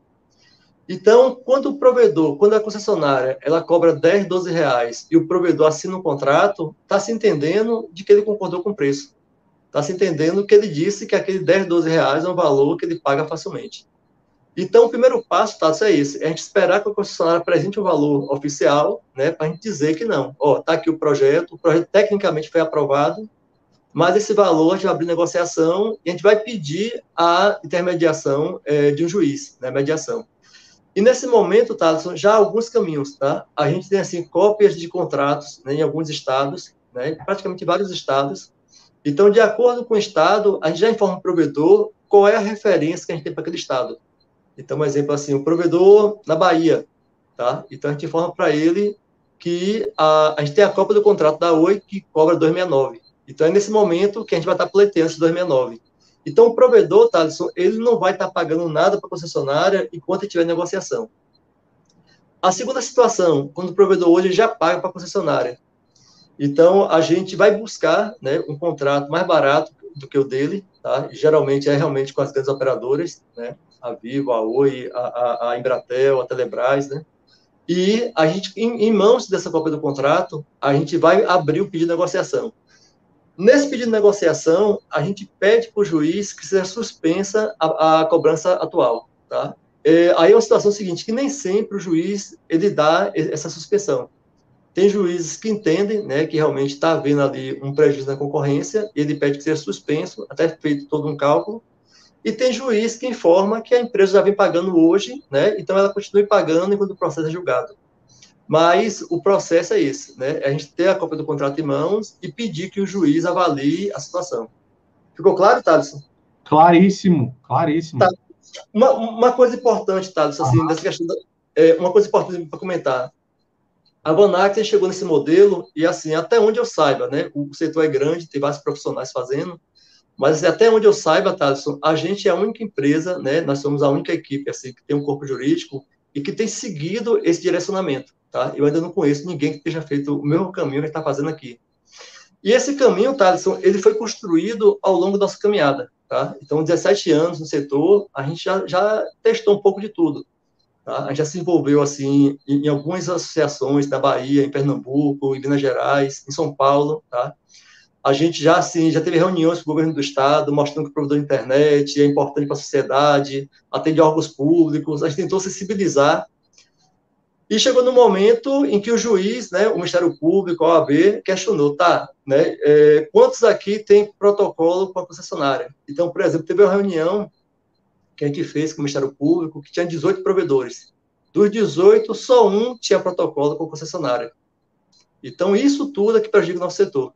Então, assim, esse modelo que a gente construiu, que a gente vem trabalhando, é justamente um direcionamento ao longo de diálogo com o Ministério Público, ao longo de diálogos com a OAB. Por exemplo, o ano de 2016 até 2018, a gente teve, assim, várias reuniões com a OAB. E foi, assim, nesse caminho que a gente enxergou, né, que o provedor ele tem total força para negociar preço, desde que ele tenha realmente, né, de forma judicial, a cópia de contratos com outras operadoras, que ele possa comprovar que não está sendo respeitado a isonomia. Perfeito, esclarecidíssimo, Ulisses. Esclarecidíssimo. Deixa eu só agradecer rapidamente aqui, ó, o Sérgio Sargento de Moura mandou 10 reais aí, um superchat, não fez nenhuma pergunta nem nada. É um técnico lá do provedor lá, do meu irmão. Tá sempre ligado, sempre antenado em aprender mais, em conhecimento. Obrigado, Sérgio. Né? Então, beleza, Ulisses, esclarecidíssimo, né? Complementando essa pergunta, é correto as concessionárias cobrarem valores retroativos? Tá, é o seguinte, esse é um assunto que a gente tem entrado assim com uma série de questionamentos judiciais, tá? Assim, é importante dizer aos provedores o seguinte, que a justiça, ela ainda é lenta no Brasil, tá? Então, assim, a gente às vezes consegue liminares, mas as decisões mesmo vai levar alguns anos, alguns meses. Então, assim, a princípio, a gente tem defendido que não, tá? Porque o provedor, ele, assim, por mais que esteja usando o poste, mas ele estava usando o poste também sob risco de a qualquer momento chegar ao concessionário e cortar o cabo, né, e retirar os equipamentos, ele perder tudo. Então, é que nem a questão da energia elétrica, tá? A gente tem assim, acompanhado algumas decisões em que o Supremo enxergou que a concessionária encontrou uma ligação clandestina, né, de energia elétrica, mas nem por isso ela pode cobrar retroativo, tá? Porque naquele momento não estava dentro da legalidade. Então, nesse mesmo raciocínio, a gente também tem defendido a não cobrança retroativa. Só que a gente coloca, Thales, assim, algumas travas, tá? Caso o juiz entenda, então, que o retroativo é devido, que seja dentro do valor justo, dentro desse valor ser negociado, e ainda assim parcelado em 60 vezes sem juros. Porque, assim, o que é que a gente tem encontrado? Assim, às vezes, é uma imposição da concessionária de querer, primeiro, cobrar o retroativo e da maneira que ele apresenta que o produtor pague. Então, tem situações em que a concessionária pede uma entrada de 30%, 40%, 50% do valor, tá? Parcela em 12 vezes, 24 vezes, e ainda colocando juros em cima. Então, são situações em que a gente tem conseguido frear, tá? E trazido essa linha. Caso seja realmente devido, que seja parcelado sem entrada. Mas, assim, Thaleson, eu vou dizer assim, o meu sentimento é que retroativo é um assunto que a gente consegue realmente fazer com que o produtor não pague. Mas, assim, não é 100% de garantia, tá? Então, eu costumo dizer assim que o provedor, ele se prepara para o pior, né? Ele se prepara para poder pagar parcelado, né? Mas é um assunto que eu não vejo, assim, embasamento legal, realmente, para poder considerar cobrar. Entendido. Ó, tem uma pergunta aqui Outra do... coisa, tá? Me perdoe de interromper, é só para não perder essa linha, tá? Tá. Que outra coisa é o seguinte, o retroativo, existe duas formas de se calcular retroativo, tá? Isso é importante, assim, trazer isso. Uma, se a concessionária ela tiver a comprovação que o provedor usou tempos atrás. Então, a concessionária está cobrando retroativo ao provedor desde o ano 2015, um exemplo, desde o ano 2018, fala mais recente. Então, a concessionária, ou ela tem essa comprovação, né, uma foto, algo que comprove que aquele cabo estava no poste, ou ela vai pedir que o provedor declare há quanto tempo ele está usando o cabo. Então, o provedor vai declarar o tempo que ele está usando, né, se ela não tiver comprovação, e é nessa declaração que ela vai calcular retroativo. Tá? Mas, a princípio, assim, a concessionária ela não pode assim, cobrar um tempo se não tiver uma comprovação. Ela não pode afirmar, por exemplo, que o provedor está usando um poste há 4 anos, né, se o provedor não declarou isso e se ela não pode provar que o provedor tem esse tempo todo usando. Tá? Não pode ser algo de forma aleatória. Perfeito. Eu vou para a pergunta do amigo, então, aqui, que ele mandou aqui no chat, foi o seguinte: o JC Construtec Construção e Reformas já usa os postes, porém não pago ainda. Quando eu der entrada no projeto, corro o risco da concessionária negar o meu projeto por algum motivo e vir até o local cortar os meus cabos? O motivo que a concessionária... qual o nome dele? Tá, você falou... JC Construtec. Tá. JC, eu só penso que é José Carlos. Todo JC é José Carlos. Então, eu pensando aqui que é José Carlos, né? Então, JC. Vê o seguinte, o projeto técnico, tá? Ele só pode ser negado por questões técnicas, tá? Questões técnicas seriam, assim, erros de cálculo, né? No caso da gente, eu não tenho, assim, conhecimento, né, de existir esse tipo de erro. Ou a concessionária informar que a quantidade excedente, né, de poste que entra dentro daquilo que eu já falei antes, da gente poder questionar, né, se todos têm contratos, né, se ela tem cedido a mais, que geralmente tem cedido. Então, assim, e a concessionária, ela, a princípio, tá? Eu gosto de falar isso, assim, a princípio, ela não pode fazer uma retaliação. Ela não pode, por exemplo, pegar um provedor que está se regularizando e, em campo, cortar o cabo dele. Porque seria, assim, uma má-fé. Seria a concessionária, porque, assim, ó, é um debate, tá? E que exige que, a depender da necessidade, a depender do histórico, né, a gente já pode, assim, fazer a legalização com a guarnição judicial, tá? Mas, assim, só se houver realmente necessidade.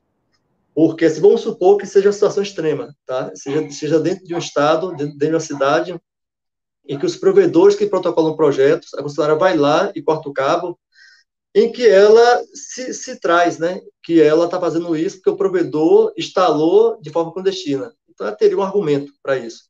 Só que, ao mesmo tempo, o provedor tem um argumento que foi ele que se apresentou à concessionária, não foi ela que foi em campo, né? Então, isso configura uma má-fé da concessionária em poder agir assim. Então, o que eu posso te dizer, Zé Carlos, de uma maneira bem segura, assim, que é importante a gente poder conhecer exatamente o seu histórico, a sua cidade, né? Você procurar a gente. Eu acho, assim, que a gente deve ter uma demanda boa, de pessoas que vão procurar a gente no privado, e a gente vai buscar orientar, porque pode ser que seja no estado que a gente já conhece o histórico. Então, por exemplo, assim, se você estiver me falando da Bahia, de Pernambuco, de Minas, né, alguns locais de São Paulo, a gente Rio de Janeiro, por exemplo, a gente já tem um histórico que pode dar uma segurança que não há esse tipo de possibilidade, né? Mas, por via de regra, eu desconheço, tá? Eu desconheço, assim, qualquer cliente nosso que, pelo fato dele ter protocolo de projetos, ele teve a concessionária fiscalizando ele e removendo os cabos. Tá? O que existe, às vezes, Thaleson, é o seguinte, o provedor, ele protocola uma rede reduzida. Então, o provedor, ele tem uma situação que eu lembrei aqui agora, tá? De um cliente nosso. Ele protocolou um projeto de 200 postes, a concessionária foi em campo e achou mais de 3 mil postes em uso. Então, a concessionária, ela pode se fiscalizar no sentido de conferir a quantidade de postes. Tá? Então, assim, às vezes ela quer assim, quanto mais postes, melhor para ela, né? Porque ela vai estar cobrando mais. Então, esses postes a mais, né? Ela pode usar isso sob a alegação de má-fé, né? Que o produto está escondendo uma rede grande, e poder realmente punir, né, essa rede a mais. Então, o risco maior é esse aí. Mas não a rede que você está informando no projeto. E aí, Thaleson, vem assim um ponto, né? Que o ideal do provedor é ele legalizar 100%. O ideal, tá? Porque aí ele fica assim, realmente, ele faz o investimento da legalização e fica se evitando que toda hora ele tem que apagar o incêndio. Né? Ele legaliza uma parte, né, a questão do cobertor curto. Ele cobre a cabeça e descobre o pé. Cobre o pé e descobre a cabeça. Então é melhor que ele já cubra com cobertor grande e esteja ali mais seguro. Ulisses, me tira uma dúvida aqui, cara. Vamos lá. Acontece de o cara estar regularizado e de alguma forma a concessionária ir lá e cortar, né? Por algum motivo que ela só foi lá e cortou mesmo. É o que mais tem acontecido aí, tá? Eu tendo tudo regularizado, tudo bonitinho, todos os postes, igual você falou, meu projeto, eu consigo recorrer de alguma forma por isso, porque, tipo, eu tô pagando, tá tudo certo, os caras foram lá e cortaram. Eu tive um prejuízo, saca? Eu consigo, estando regularizado, claro, né? Recorrer por isso? Tá, sem dúvida, tá. Eu estou falando isso, assim, pelos modelos gerais que a gente conhece, tá? Pode ser que tenha algum caso específico, né? Vamos supor, assim, um caso absurdo que eu desconheço, tá? Vamos supor que a concessionária tem uma legislação própria e que afirme que até a empresa que tem contratos, ela pode cortar os cabos, né? Eu não acredito que exista isso, tá? Mas, assim, nos casos que eu conheço, os casos que eu estou lembrando aqui, a concessionária, ela não pode cortar os cabos, tá? Porque o provedor não é clandestino. O provedor, no máximo, que vai encontrar uma rede de revelia. E rede de revelia, a concessionária, ela é obrigada a notificar antes, a negociar um prazo. Então, vamos supor que a concessionária cometa um erro, tá? Vamos supor que a concessionária vai lá, remova um cabo que não deveria remover, que está errado, tá? Ou está errado porque está no projeto, ou está errado porque é uma rede que ela deveria notificar a empresa, até pedir que a empresa remova, mas não é ir lá cortar. Então, o provedor, Thaleson, ele além de pedir indenização, existe algo que é a questão dos lucros, que ele deixou de ter ao longo de anos, né? A questão da imagem. Então, assim, a gente está no mercado altamente competitivo. Então, uma empresa que está ali disputando, né, a cada metro quadrado, investindo em marketing, em propaganda, de repente o nome dela surge como sendo uma empresa que o cabo foi cortado por clandestinidade, né? Isso causa um prejuízo enorme para o provedor, né? A imagem dele. Então, essa questão dos lucros incessantes, tá? Geralmente, o provedor coloca isso, e isso é um volume realmente significativo. É por esse motivo, tá? Que cada vez mais eu tenho visto menos as concessionárias cortando os cabos, como ocorreu alguns anos atrás. Eu não lembro agora se foi o ano 2017, 2016, 2018, se não me engano, tá? Teve assim, um ano específico em que a gente ouviu assim, notícias diversas que as concessionárias estavam realmente cortando os cabos de quem tinha contrato, que não tinha. E eu acompanhei alguns pedidos de indenização, né? Alguns deles já foram julgados, a concessionária recorreu, mas isso fez com que as concessionárias tivessem agora mais prudência, principalmente com quem tem projeto protocolado ou contrato assinado. Entendido, respondidíssimo aí.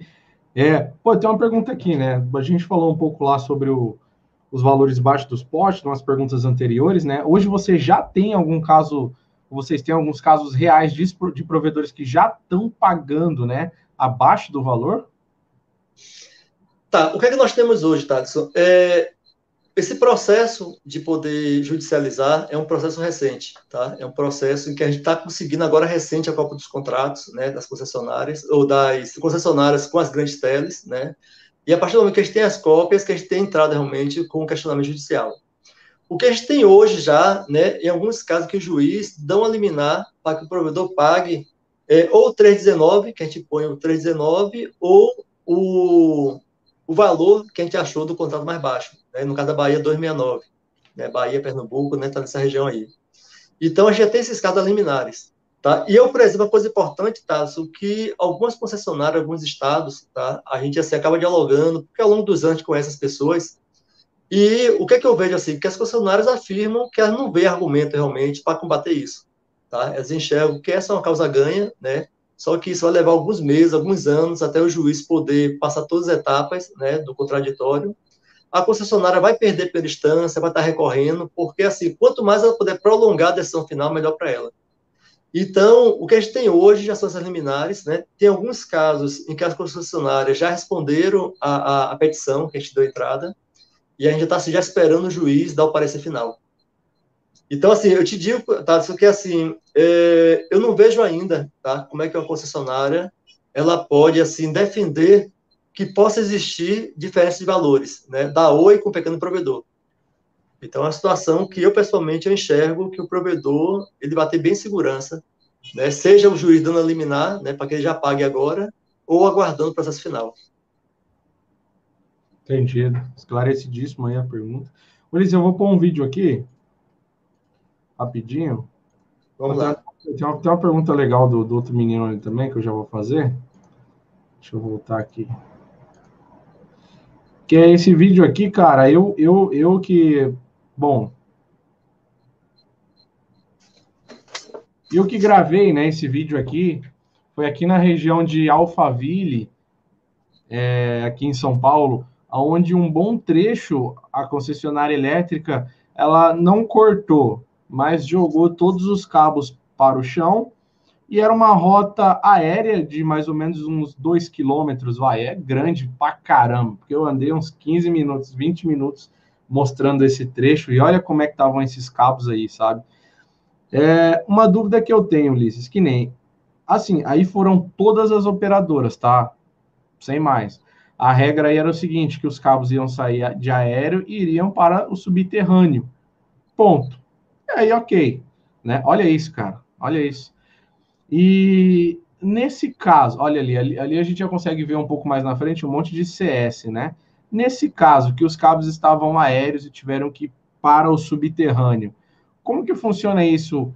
Já, um exemplo, eu já pago o poste, eu pagava esses postes desse trecho e agora eu tenho que pagar o subterrâneo, né? É bom, gastar para fazer uma infra subterrânea que a gente sabe que não é barato, né? Principalmente na região de Alphaville, eu já ouvi falar que sei lá, é R$ 1 milhão para você passar a poucos, talvez metros ou poucos quilômetros de cabo, só para construir a infra, na verdade, né? Passar o cabo só depois que está pronto é fácil, só para construir a infra a gente está falando de coisa de milhão, e eu não pagava milhão nesses 2 quilômetros de poste que eu usava. Como é que funciona, Ulisses, esse processo aqui? Pô, Ulisses, a partir de amanhã, e aí não tinha uma outra rota, tá? Uma outra rota aí, era bem complicado você fazer uma outra rota, você tinha que andar com o seu cabo pra caramba. Como é que funciona nesse caso, Ulisses? A partir de amanhã, seus cabos vão... Ou você vai ter um tempo para enterrar seus cabos aí, porque a gente vai tirar tudo. Tá, é o seguinte, ó, o que é que eu vejo, né? Quase tudo de provedor é novidade, principalmente para o judiciário, tá? Então, assim, eu acho que aí depende muito de uma série de contextos. Primeiro ponto que me chama a atenção, tá, é o fato dos cabos não terem sido cortados, tá? Os cabos, assim, aparentemente, né, a concessionária botou no chão. Eles não então, foram... aí, né, não foram cortados, não é isso? Não, e de ponta a ponta, eles só desceram os cabos para o chão. Tá. Olha lá, de ponta a ponta, só jogaram o cabo no chão. E deram um tempo para passar os cabos que eles iam vir e cortar tudo. Tá, eu penso assim, Thaleson, vamos supor que a Vanax, né, ou um provedor, né, que esteja aqui agora assistindo a gente, ele esteja aí, tá, entre esses cabos. Então, ele tem um contrato firmado com a concessionária, né, e de repente ele recebe um telefonema dizendo que o cabo dele está no chão. Eu acho que aí vai muito, assim, do bom senso, né, até um certo ponto, do provedor. Então, vamos supor que o provedor, para poder não ter um desgaste com a concessionária, né, ele aceite a situação. E fala assim, ó, não cortaram meu cabo, botaram no chão, né, vamos supor que às vezes foi uma troca de poste, né? Eu vou pegar esse caso aí específico de obrigar a pessoa a passar subterrâneo, mas eu falasse de um caso às vezes mais corriqueiro. Então a concessionária trocou os postes, né? Jogou o cabo no chão. O correto é a concessionária informar antes, tá? Esse é o correto. Informar, ó, eu quero informar que na data tal estaremos fazendo troca de postes e eu peço que sua equipe acompanhe para poder remover os cabos e colocar no lugar. Então, isso é o comum, né? É o que está no contrato, né? É o que a legislação pede. Mas, às vezes, acontece, quando o provedor sabe, o cabo estava no chão, não foi cortado, então o provedor, às vezes, né, por via de regra, ele abre até uma reclamação direta, né, com a concessionária, mas ele vai lá, coloca no lugar, porque fica tudo na boa vizinhança. O que não pode, né, aí já entra da sua pergunta, né, se ela cortasse o cabo, né, aí seria, assim, uma consequência muito grande para quem já tem contrato assinado. Tá? Porque aí ela estaria realmente interrompendo um serviço legalizado que ela não tem poder para isso, tá? Poder fazer isso. Aí vamos agora à situação específica, Thales, em que a concessionária informa, né, que vai estar removendo o poste e que vai estar exigindo que o provedor coloque, seja obrigado a investir na infraestrutura. A princípio, tá? O provedor ele tem um contrato com a concessionária que esse contrato ele tem uma vigência de tempo. Então, vamos supor que eu assino um contrato de 5 anos e a cada 5 anos ele é renovado automaticamente. Então, o contrato no primeiro ano, tá? Eu não vejo, não vou falar que não tem, porque depende muito do argumento da concessionária. Mas eu não vejo como é que a concessionária ela pode fazer essa quebra de contrato. Ela pode informar que dos 1.000 postes que eu legalizei, vai ter um trecho de 50 postes em que eu vou ter que agora quebrar o contrato e vir para subterrâneo. Então, Thaleson, eu penso, tá? Eu quero pensar que a concessionária está dando condições para o provedor passar subterrâneo, tá? Eu quero pensar que a concessionária, ela que está, né, fazendo duto subterrâneo e informando que vai ter essa migração para subterrâneo, não o provedor ter que investir R$1 milhão, R$2 milhões.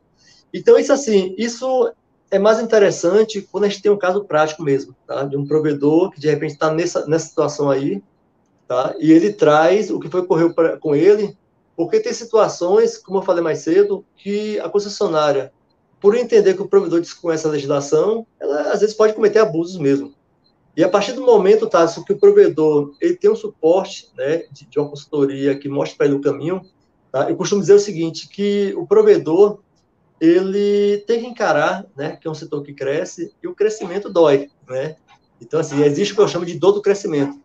Então, o provedor que ele começou, tá? Sou pequenininho, né? E, geralmente os produtos começam assim, pequenininhos, né? E ele começa a crescer de 100 clientes, 200, 500, começa a entrar em bairros para ter mais cliente. Ele tem que enxergar que, entre outras coisas, ele tem que ter uma estrutura mínima.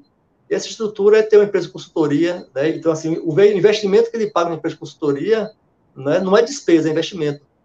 Porque vai garantir a ele essa série de orientações, né? Que ele nem tem tempo de conhecer a legislação, né? Nem vai achar facilmente, às vezes, um profissional assim. Então, na situação dessa, tá, a gente consegue assim, acompanhar de perto nosso cliente e orientar ele, né, como é que ele pode garantir a vigência do contrato dele sem ceder à imposição da concessionária. Ficou claro aí a pergunta? Sim. Que às vezes eu aproveito sua pergunta e eu me alongo para poder abranger mais ainda o cenário. Posso não, excelente, excelente. Ó, cara, eu vou a mais, eu vou além, tá? Eu acho, a minha opinião, tá? Aí a região de Alphaville, onde o que aconteceu ali foi em Alphaville, né? Cara, ali é um baita bairro nobre, onde os donos de São Paulo, todos moram ali praticamente, sabe? É ali e na região de Pinheiros, grandes empresários. E ali, exatamente onde estavam esses cabos, cara, é um lugar muito luxuoso. Bom, você viu a quantidade de cabos, e como eu falei, não tinha só provedor pequeno, onde o pessoal fala, por causa de provedor pequeno. Não, a gente tinha TIM, Claro, o Oi, NET, todas as grandes operadoras estavam ali no chão. E, cara, não tinha nenhum carro de nenhuma operadora ali, e a gente viu que tinha caixa fixe daquelas grandonas, cheia de cabo, cheia de conexão, onde se a operadora for ali cortar, cara, tá louco. Vai parar muita gente. E ali são rotas, Equinix, SP1, SP2, rotas que levam dados, internet, PTT, etc., para fora de São Paulo, para o Brasil todo. Então, se os caras vão, cortam ali, o prejuízo não fica só ali, o prejuízo vai a nível Brasil, saca? A gente tem muito ponto a ponto aí. Eu acho, posso estar falando a maior besteira do mundo, que essa questão do STF, do direito de passagem, pode ter surgido também a partir daquilo lá, sabe? Do que aconteceu ali, né? Da questão do direito de passagem no solo e tal. Porque, cara, eu fiquei pensando, aqui só tem grande operador e não tô vendo nenhum carro, então eu acredito que os caras estão brigando muito ali atrás da mesa, por isso que não tem ninguém aqui hoje, né? Mexendo nos. Porque senão ia estar lotado ali de carro, sabe? Ia estar lotado de carro. Então, bom, pode não ter nada a ver também, né? Mas eu não sei, eu acredito que muita coisa, as grandes operadoras, principalmente, claro, tem um dedinho delas ali, né? Com o poder que elas têm, claro, muito maior que os pequenos provedores aí, de conseguir talvez certos benefícios, que nesse caso também foi para todos os provedores de internet, né? Não estou falando que foi as grandes, né? Mas eu acredito que esse direito de passagem acho que deve ter partido por coisa dali também, hein? Ou não, Ulisses? Ou isso gera algum debate já de muito tempo? Já vem de um tempo, mas é bem provável, tá, que essas situações como essa aí devem ter assim, despertado mais ainda o interesse de resolver o assunto. De ambas as partes, tanto o judiciário, né, quanto as operadoras. Você falou das grandes operadoras, Thaleson, e duas coisas assim eu quero fazer observação. Tá? Dois pontos das grandes operadoras que ainda diferenciam do pequeno provedor, não pelo porte, mas pela atitude. Primeiro é a questão de saber exigir os direitos de forma judicial, tá? De saber dialogar com o concessionário de forma igual. Então, foi o que eu falei mais cedo. E a segunda, que as grandes operadoras, o dono da grande operadora, ele não senta na mesa com a concessionária. Ele tem justamente os advogados, os consultores, tá? Então, assim, eu quero reforçar isso porque eu falei mais cedo, que um erro, né, que eu vejo assim, dos provedores é quando o dono do provedor, ele senta na mesa com a concessionária, porque o dono do provedor, ele está no calor do negócio dele, né? Ele ouve da concessionária, né, dizer que tal atitude dele pode ter uma retaliação, uma fiscalização, e aí o dono do provedor, ele com medo, acaba concordando com coisa que prejudica ele. E quando ele recua, quando ele coloca um profissional terceirizado, né, um consultor, um advogado que tenha realmente uma bagagem no assunto, sai desse parâmetro de pressão, entendeu? Então, assim, as grandes operadoras, eu vejo muito isso. As grandes operadoras, elas dialogam com as concessionárias de uma forma correta, de uma forma querendo saber qual é o direito dela.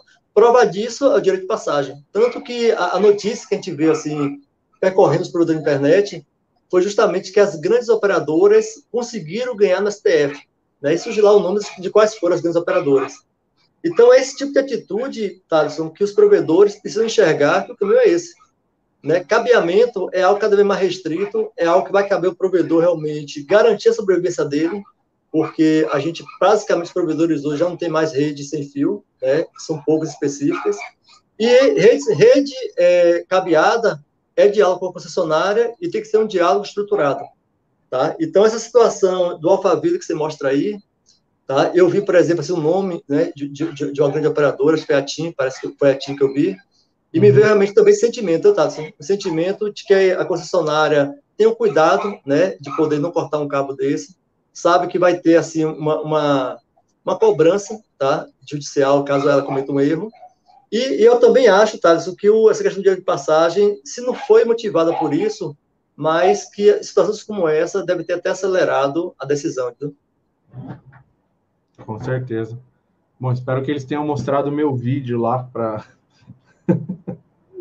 meu vídeo, porque eu já fui convidado pela Enel para tomar um café lá, cara. Eles iam me mandar pela própria Enel, o perfil oficial da Enel me convidou depois do primeiro vídeo que eu fiz, não esse, né? Do primeiro vídeo que eu fiz deles cortando lá os cabos nas rotas lá, acho que do SP3 e tal. SP4 e eu filmei lá, eu recebi um convite deles, mas depois cancelaram. Bom, antes de fazer a última pergunta, Ulisses, o amigo fez uma pergunta aqui, cara, que me deixou até intrigado e curioso também, né? Acho que vai ser até uma pergunta interessantíssima aqui, ó. O BS Mania perguntou: qual o estado com maior burocracia para projetos, cara? Essa pergunta aqui eu gostei. Thaleson, não sei assim dizer assim, o maior estado do projeto, tá? Porque assim, os casos que a gente acompanha, existe uma legislação que é única, tá? Que é a questão dos prazos, né? É a questão de que uma vez protocolado, são 90 dias para poder aprovar o projeto. Então, assim, o que muda de estado para estado é a quantidade de informações. Então, por exemplo, tem estados em que a concessionária exige que a gente informe a coordenada geográfica dos postes, né? Tem estados em que a concessionária exige que a gente informe a distância de um poste por outro. E tem estados em que a concessionária pede o mais objetivo possível, o que interessa a ela, né? A numeração dos postes, qual o cálculo de esforço e pronto, né? Então, assim, o que é que muda é o trabalho do provedor. Então, a depender do que o estado exige, a gente vai passar para o nosso cliente as informações que tem que trazer pronta para a gente. E aí já vem outro trabalho também da Vonax, que eu considero assim, um diferencial nosso, é que a gente prefere capacitar o próprio técnico provedor para que ele aprenda a coletar as informações. Tá? Isso economiza muito o provedor, às vezes, no dia a dia, o custo que ele vai ter com o projeto. Ele evita terceirizar para que alguém colete em campo. E uma vez que a gente treina ele para aquele projeto específico nosso, no dia a dia, toda vez que o provedor expandir a rede, ele já vai ter condições dele mesmo levantar as informações. Então, uma vez em que o provedor, a depender do estado, a depender da quantidade de informações que a concessionária pede, ele coleta em campo, mandando para a gente, eu digo assim que pouco diferencia o nosso trabalho. Viu? Então, assim, o máximo que acontece também é que algumas concessionárias são mais ágeis, né? Ela consegue aprovar o projeto em um tempo bem inferior a 90 dias que ela tem a obrigação, e tem estados que ela prolonga até o 90º dia. E tem situações, como aqui falou Destante, se foi Tiago o nome, né, que ele já protocolou 1 ano, mas eu digo assim, a partir do momento que fez 90 dias, se ele já tivesse acionado, né, ele já teria o contrato em mãos, possivelmente. Tá? Então, assim, esse tema de burocracia, quando eu lembro dessa questão do prazo de 90 dias, a gente vai ver assim, que independente do estado, 90 dias é o tempo máximo que o provedor tem que ter uma resposta. Entendido. Tá? E essa questão, Tyson, é importante que às vezes uma pergunta para a gente voltar à resposta anterior de algo que a gente esqueceu de complementar. É importante a gente fazer esses 90 dias porque é comum realmente, de vez em quando, né, eu vi um provedor falar que protocolo já tem 6 meses. Tem situações, por exemplo, eu tenho um cliente que protocolou um projeto em 2013, 8 anos, e até hoje ele não tem um contrato, né? Então, assim, é um caso em que a gente consegue já pedir até uma liminar, né, para que esse provedor já esteja guarnecido, tá? Então, assim, 90 dias é o prazo máximo, independente se é mais burocrático ou menos burocrático. A via de regra é essa. Perfeito, respondi isso com clareza aí, obrigado.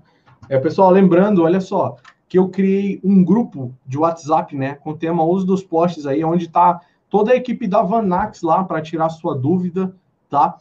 E claro, para você regularizar o seu cabo no poste aí, não perde tempo, não sofre com os cortes. Antes de ir para a minha última pergunta, né, eu joguei o link do grupo de WhatsApp aí para vocês, e eu vou colocar um outro link, né, que cara, é o da landing page aqui da Vanax, para você preencher rapidinho, só com o nome, seu telefone, a empresa e o e-mail. O pessoal da Vanax vai entrar em contato com você e vai te ajudar a regularizar o seu cabo no poste. O Ulisses vai cuidar de vocês, vai cuidar desse pessoal aí, Ulisses. Com todo carinho, hein?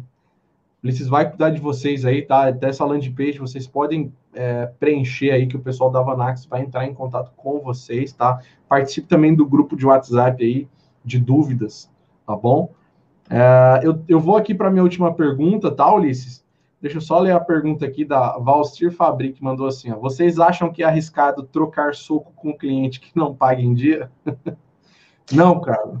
Só os que inverte na porta, tira da UAN e põe na LAN. Esses podem. Os que não pagam é de boa. Depois eles pagam, libera. Ulisses, a minha última pergunta, cara, é bem direta aqui, né? Qual o primeiro passo que o provedor precisa fazer para regular o seu cabeamento no poste? Além de ir lá agora e se cadastrar aqui no link aqui que eu estou mandando no chat, que o pessoal vai entrar em contato com vocês. Interessante que você já respondeu assim, o que veio em mente aqui, viu? Eu passei que o primeiro passo com a gente era ir no link se cadastrar. Tá, é o seguinte, a gente tem encontrado, tá, situações diversas. Provedores, por exemplo, que ainda não tem nem o CNPJ, né? Estão ainda se regularizando. Então, o primeiro passo é realmente o provedor querer se regularizar. Então, às vezes, o provedor, Thaleson, ele cria já uma imagem muito maior do que é.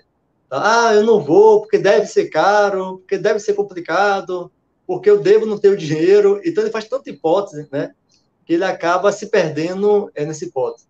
Então, no caso da Vanax, tá, eu quero reforçar o seguinte, a gente é uma empresa que a gente dá um suporte para o cliente e a gente, assim, mostra para ele quais são os caminhos que ele vai seguir, né, quais são os custos que ele vai ter, e a partir daí ele toma uma decisão.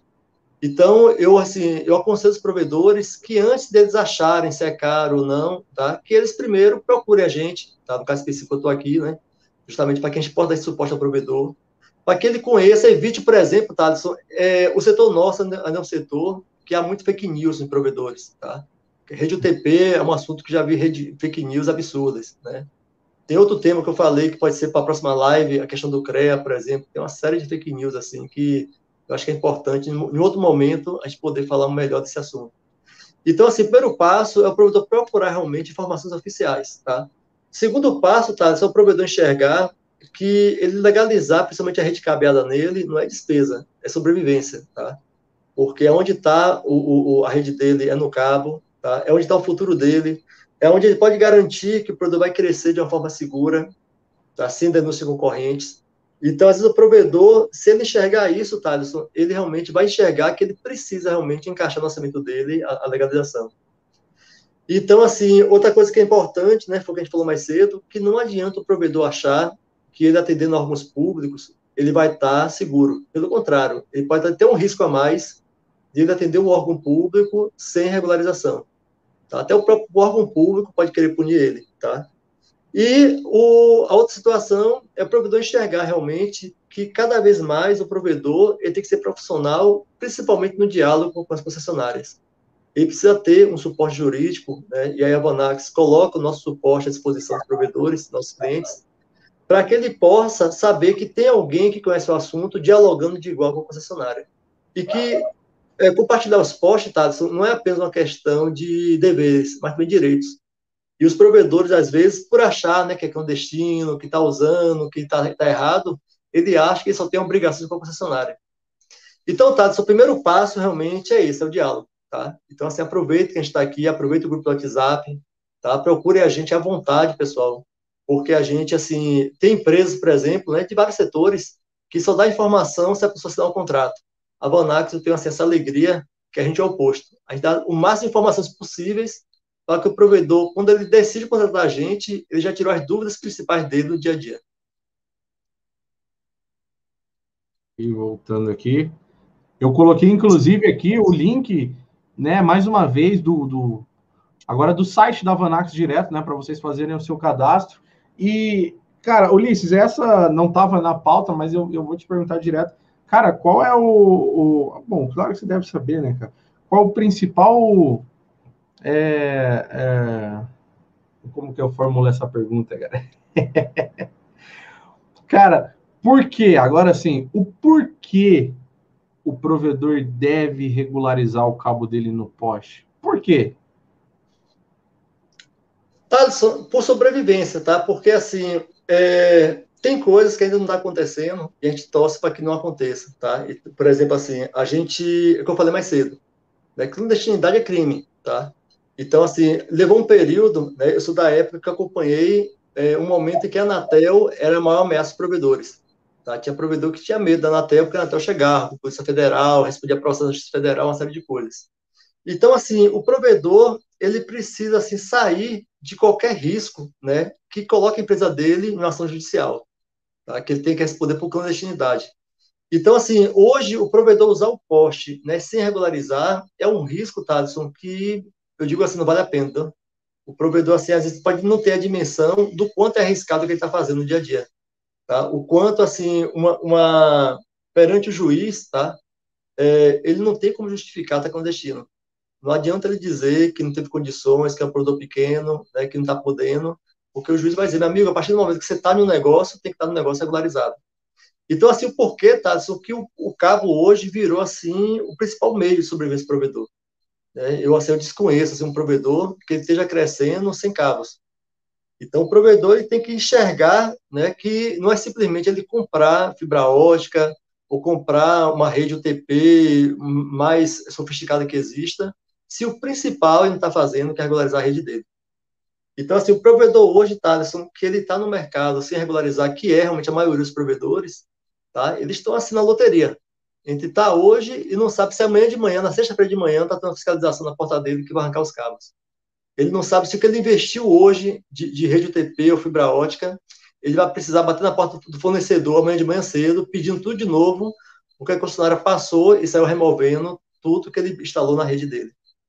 Então, tá, eu pessoalmente, assim, a pergunta é ao contrário, assim, eu vou deixar essa pergunta aqui. O que é que faz o provedor não se regularizar? Tá? Então, assim, eu estou à disposição para te ouvir os provedores, né, eles conhecerem os orçamentos que tem e poder eles avaliarem que é uma necessidade mesmo, tá, Thaleson? Eu acho que, assim, a gente está chegando num momento, principalmente agora com a pandemia, tá, que ficou mais em destaque ainda, né, a maior parte dos provedores estão crescendo, estão aumentando o número de clientes, os clientes estão pedindo mais banda, tá? Então, eu não enxergo ser um momento mais oportuno para que o provedor arrume a casa que não seja agora. É um momento, tá, que eu digo assim, uma previsão que eu posso fazer é que a gente está caminhando só que as empresas regularizadas realmente vão ficar no mercado. Porque quem vai estar denunciando é o próprio concorrente, como já está acontecendo. Tá? A quantidade de provedores, clientes nossos, que falam assim, Ulisses, eu estou regularizando, mas o meu foco é denunciar os concorrentes. Isso é uma tendência natural do mercado mesmo. Né? Então, às vezes tem uma situação que o produtor fala assim, não, mas aqui na cidade, ou aqui no bairro, todo mundo está irregular. E ele está esperando um dia que o concorrente vai regularizar para denunciar ele. Né? Então, isso aí é uma reflexão, assim, para o produtor ter muito cuidado. Né? Rede cabeada hoje regular, ele está pegando o patrimônio dele e deixando a loteria aí do sim e do não, né? Obrigado por responder essa última pergunta aí, cara. Achei bem importante fazer ela, né? Isso é real. Acho que é meio que do próprio ser humano mesmo, essa do tipo, pô, cara, eu tô pagando aqui mó caro no uso do poste, tô pagando meus impostos certinho, aí chegou um cara e passou o cabo de qualquer jeito. Com certeza esse cara vai fazer uma denúncia e tal, algo do tipo, então é importante você, provedor, se precaver mesmo, cara. Não perde tempo não, entre em contato com o pessoal da Vanax lá, tira todas as suas dúvidas em relação ao projeto de compartilhamento de poste, tenho certeza que eles vão te ajudar aí com toda a clareza, assim como o Ulisses se dispôs a estar aqui hoje para responder todas as perguntas aí, sem mimimi, respondeu pergunta aí do chat pago de todo mundo, e se a gente não leu a sua pergunta, né? Como eu disse, eu criei um grupo de WhatsApp, eu joguei o link aí na descrição do vídeo para vocês entrarem nesse grupo de WhatsApp, onde está o pessoal da equipe da Vanax lá. Faz a sua pergunta lá, que o pessoal vai estar interagindo lá, interaja com os outros parceiros também. Lembrando, ó, proibido fazer propaganda no grupo. O grupo é sobre o uso dos postes, então se você está entrando lá com outros motivos, nem entra, cara. Só para deixar claro aí. Tá? Uma outra coisa importante também é se cadastra aí, tá no site da Vanax também, eu coloquei o link na descrição do vídeo, também coloquei no chat para vocês, tá? Se você quer ser mais direto, já quer que o pessoal da Vanax entre em contato com você, tá? Tem o link aí, ó, provedor.vanax.com.br. 4 informação que você coloca lá, e amanhã, essa semana, o pessoal da Vanax, a equipe da Vanax está entrando em contato com vocês para tirar dúvida e, claro, já dar entrada no seu processo, né, de projeto de compartilhamento de poste aí, não perde tempo. Ulisses, mais uma vez, cara, quero te agradecer de coração mesmo. Acredito que essa vai ser a primeira de muitas lives e muitas coisas que a gente vai fazer junto. Cara, eu queria abrir esse espaço, deixar esse espaço livre para você aí agora, cara, falar o que você quiser. Tá, joia. Tá, então eu quero agradecer a todos, né, que estão acompanhando aqui e os que vão também acompanhar depois. Dizer o seguinte, provedor, que tome muito cuidado com fake news, tá? Então, assim, uma situação que eu lembrei após eu ter respondido essa pergunta que você fez agora, Thaleson, é o seguinte, que às vezes nos grupos de provedores a gente escuta coisas ruins, né? O provedor falar assim, olha, a concessionária teve aqui agora e cortou meus cabos e disse que eu tenho que pagar R$ 10 por poste, não tem jeito. Isso cria, às vezes, um clima de pânico no setor. Só que aí um belo momento, né, isso acontece muito, o provedor contrata a Vanax, a gente consegue negociar o preço dele, e aquele R$ 10, né, mensal de postes, ele começou a pagar em juízo R$ 3. Só que aí o provedor, ele não volta para o grupo para dizer que está pagando 3. Quer dizer, ele fala assim, não, Ulisses, eu quero que o pessoal ache que é 10 ainda, né? Então, assim, então dizer aos provedores que muitas vezes o que faz o provedor não regularizar é um medo que ele tem diante de notícias que recebe do mercado. Então, assim que ele procure a gente, tá? Eu estou à disposição de todos, para que a gente possa esclarecer, tirar as dúvidas, e aí vocês avaliarem mais na frente nossos serviços, e dizer, tá, isso que é uma alegria mesmo estar aqui, tá? Para mim, assim, o nosso trabalho da Vanax é a gente poder ter esse diálogo transparente, ter o diálogo aberto, né, sem nenhuma restrição. Essas perguntas que vieram do chat pago, acho que, assim, são perguntas importantíssimas, tá? Eu sou grato às pessoas que fizeram. E eu também espero, Tassi, que a gente possa fazer outras lives. Acho que a gente tem muito conteúdo para falar sobre a Anatel. Um conteúdo também, assim, Tassi, além de CREA, é a questão de impostos, tá? Então, assim, da mesma forma que tem provedor, que ele não se regulariza dos postos para informação, a maior parte dos provedores, eles têm, assim, uma dificuldade de regularizar contabilmente impostos sem saber, né, os benefícios que eles têm, tá? A questão de ser simples nacional, isenção de ISS. Acho que a gente tem umas pautas boas aqui para trazer, colocar luz, né, nos assuntos que os provedores ainda não estão enxergando. Tá bom? Então, um abraço a todos, boa noite e contem com a gente, viu? Eu, professor da Bonac, estamos à disposição. Obrigado, Ulisses, de coração mesmo. Um grande abraço a toda a equipe da Vanax aí também. Sigam eles no Instagram, lá eles estão sempre postando novidades aí, tá? Vanax Telecomunicações lá no Instagram, em todas as mídias sociais. Entra no grupo do WhatsApp se você não entrou ainda. Se você chegou nessa live agora, tá? Volta e assiste tudo do começo, porque todas as perguntas, tem gente fazendo perguntas aqui que a gente já respondeu. Então você volta e assiste a live aí do começo, tá? Por favor, deixa o like, tá bom? Cara, lives como essa você não encontra em lugar nenhum, cara. Com um especialista aqui dando dicas gratuitas aí para vocês, né? Dando informações gratuitas. Porque, bom, quem cobra é eu aqui, na verdade, os 10 do chat pago. Mas a gente deu muita pergunta aqui para vocês.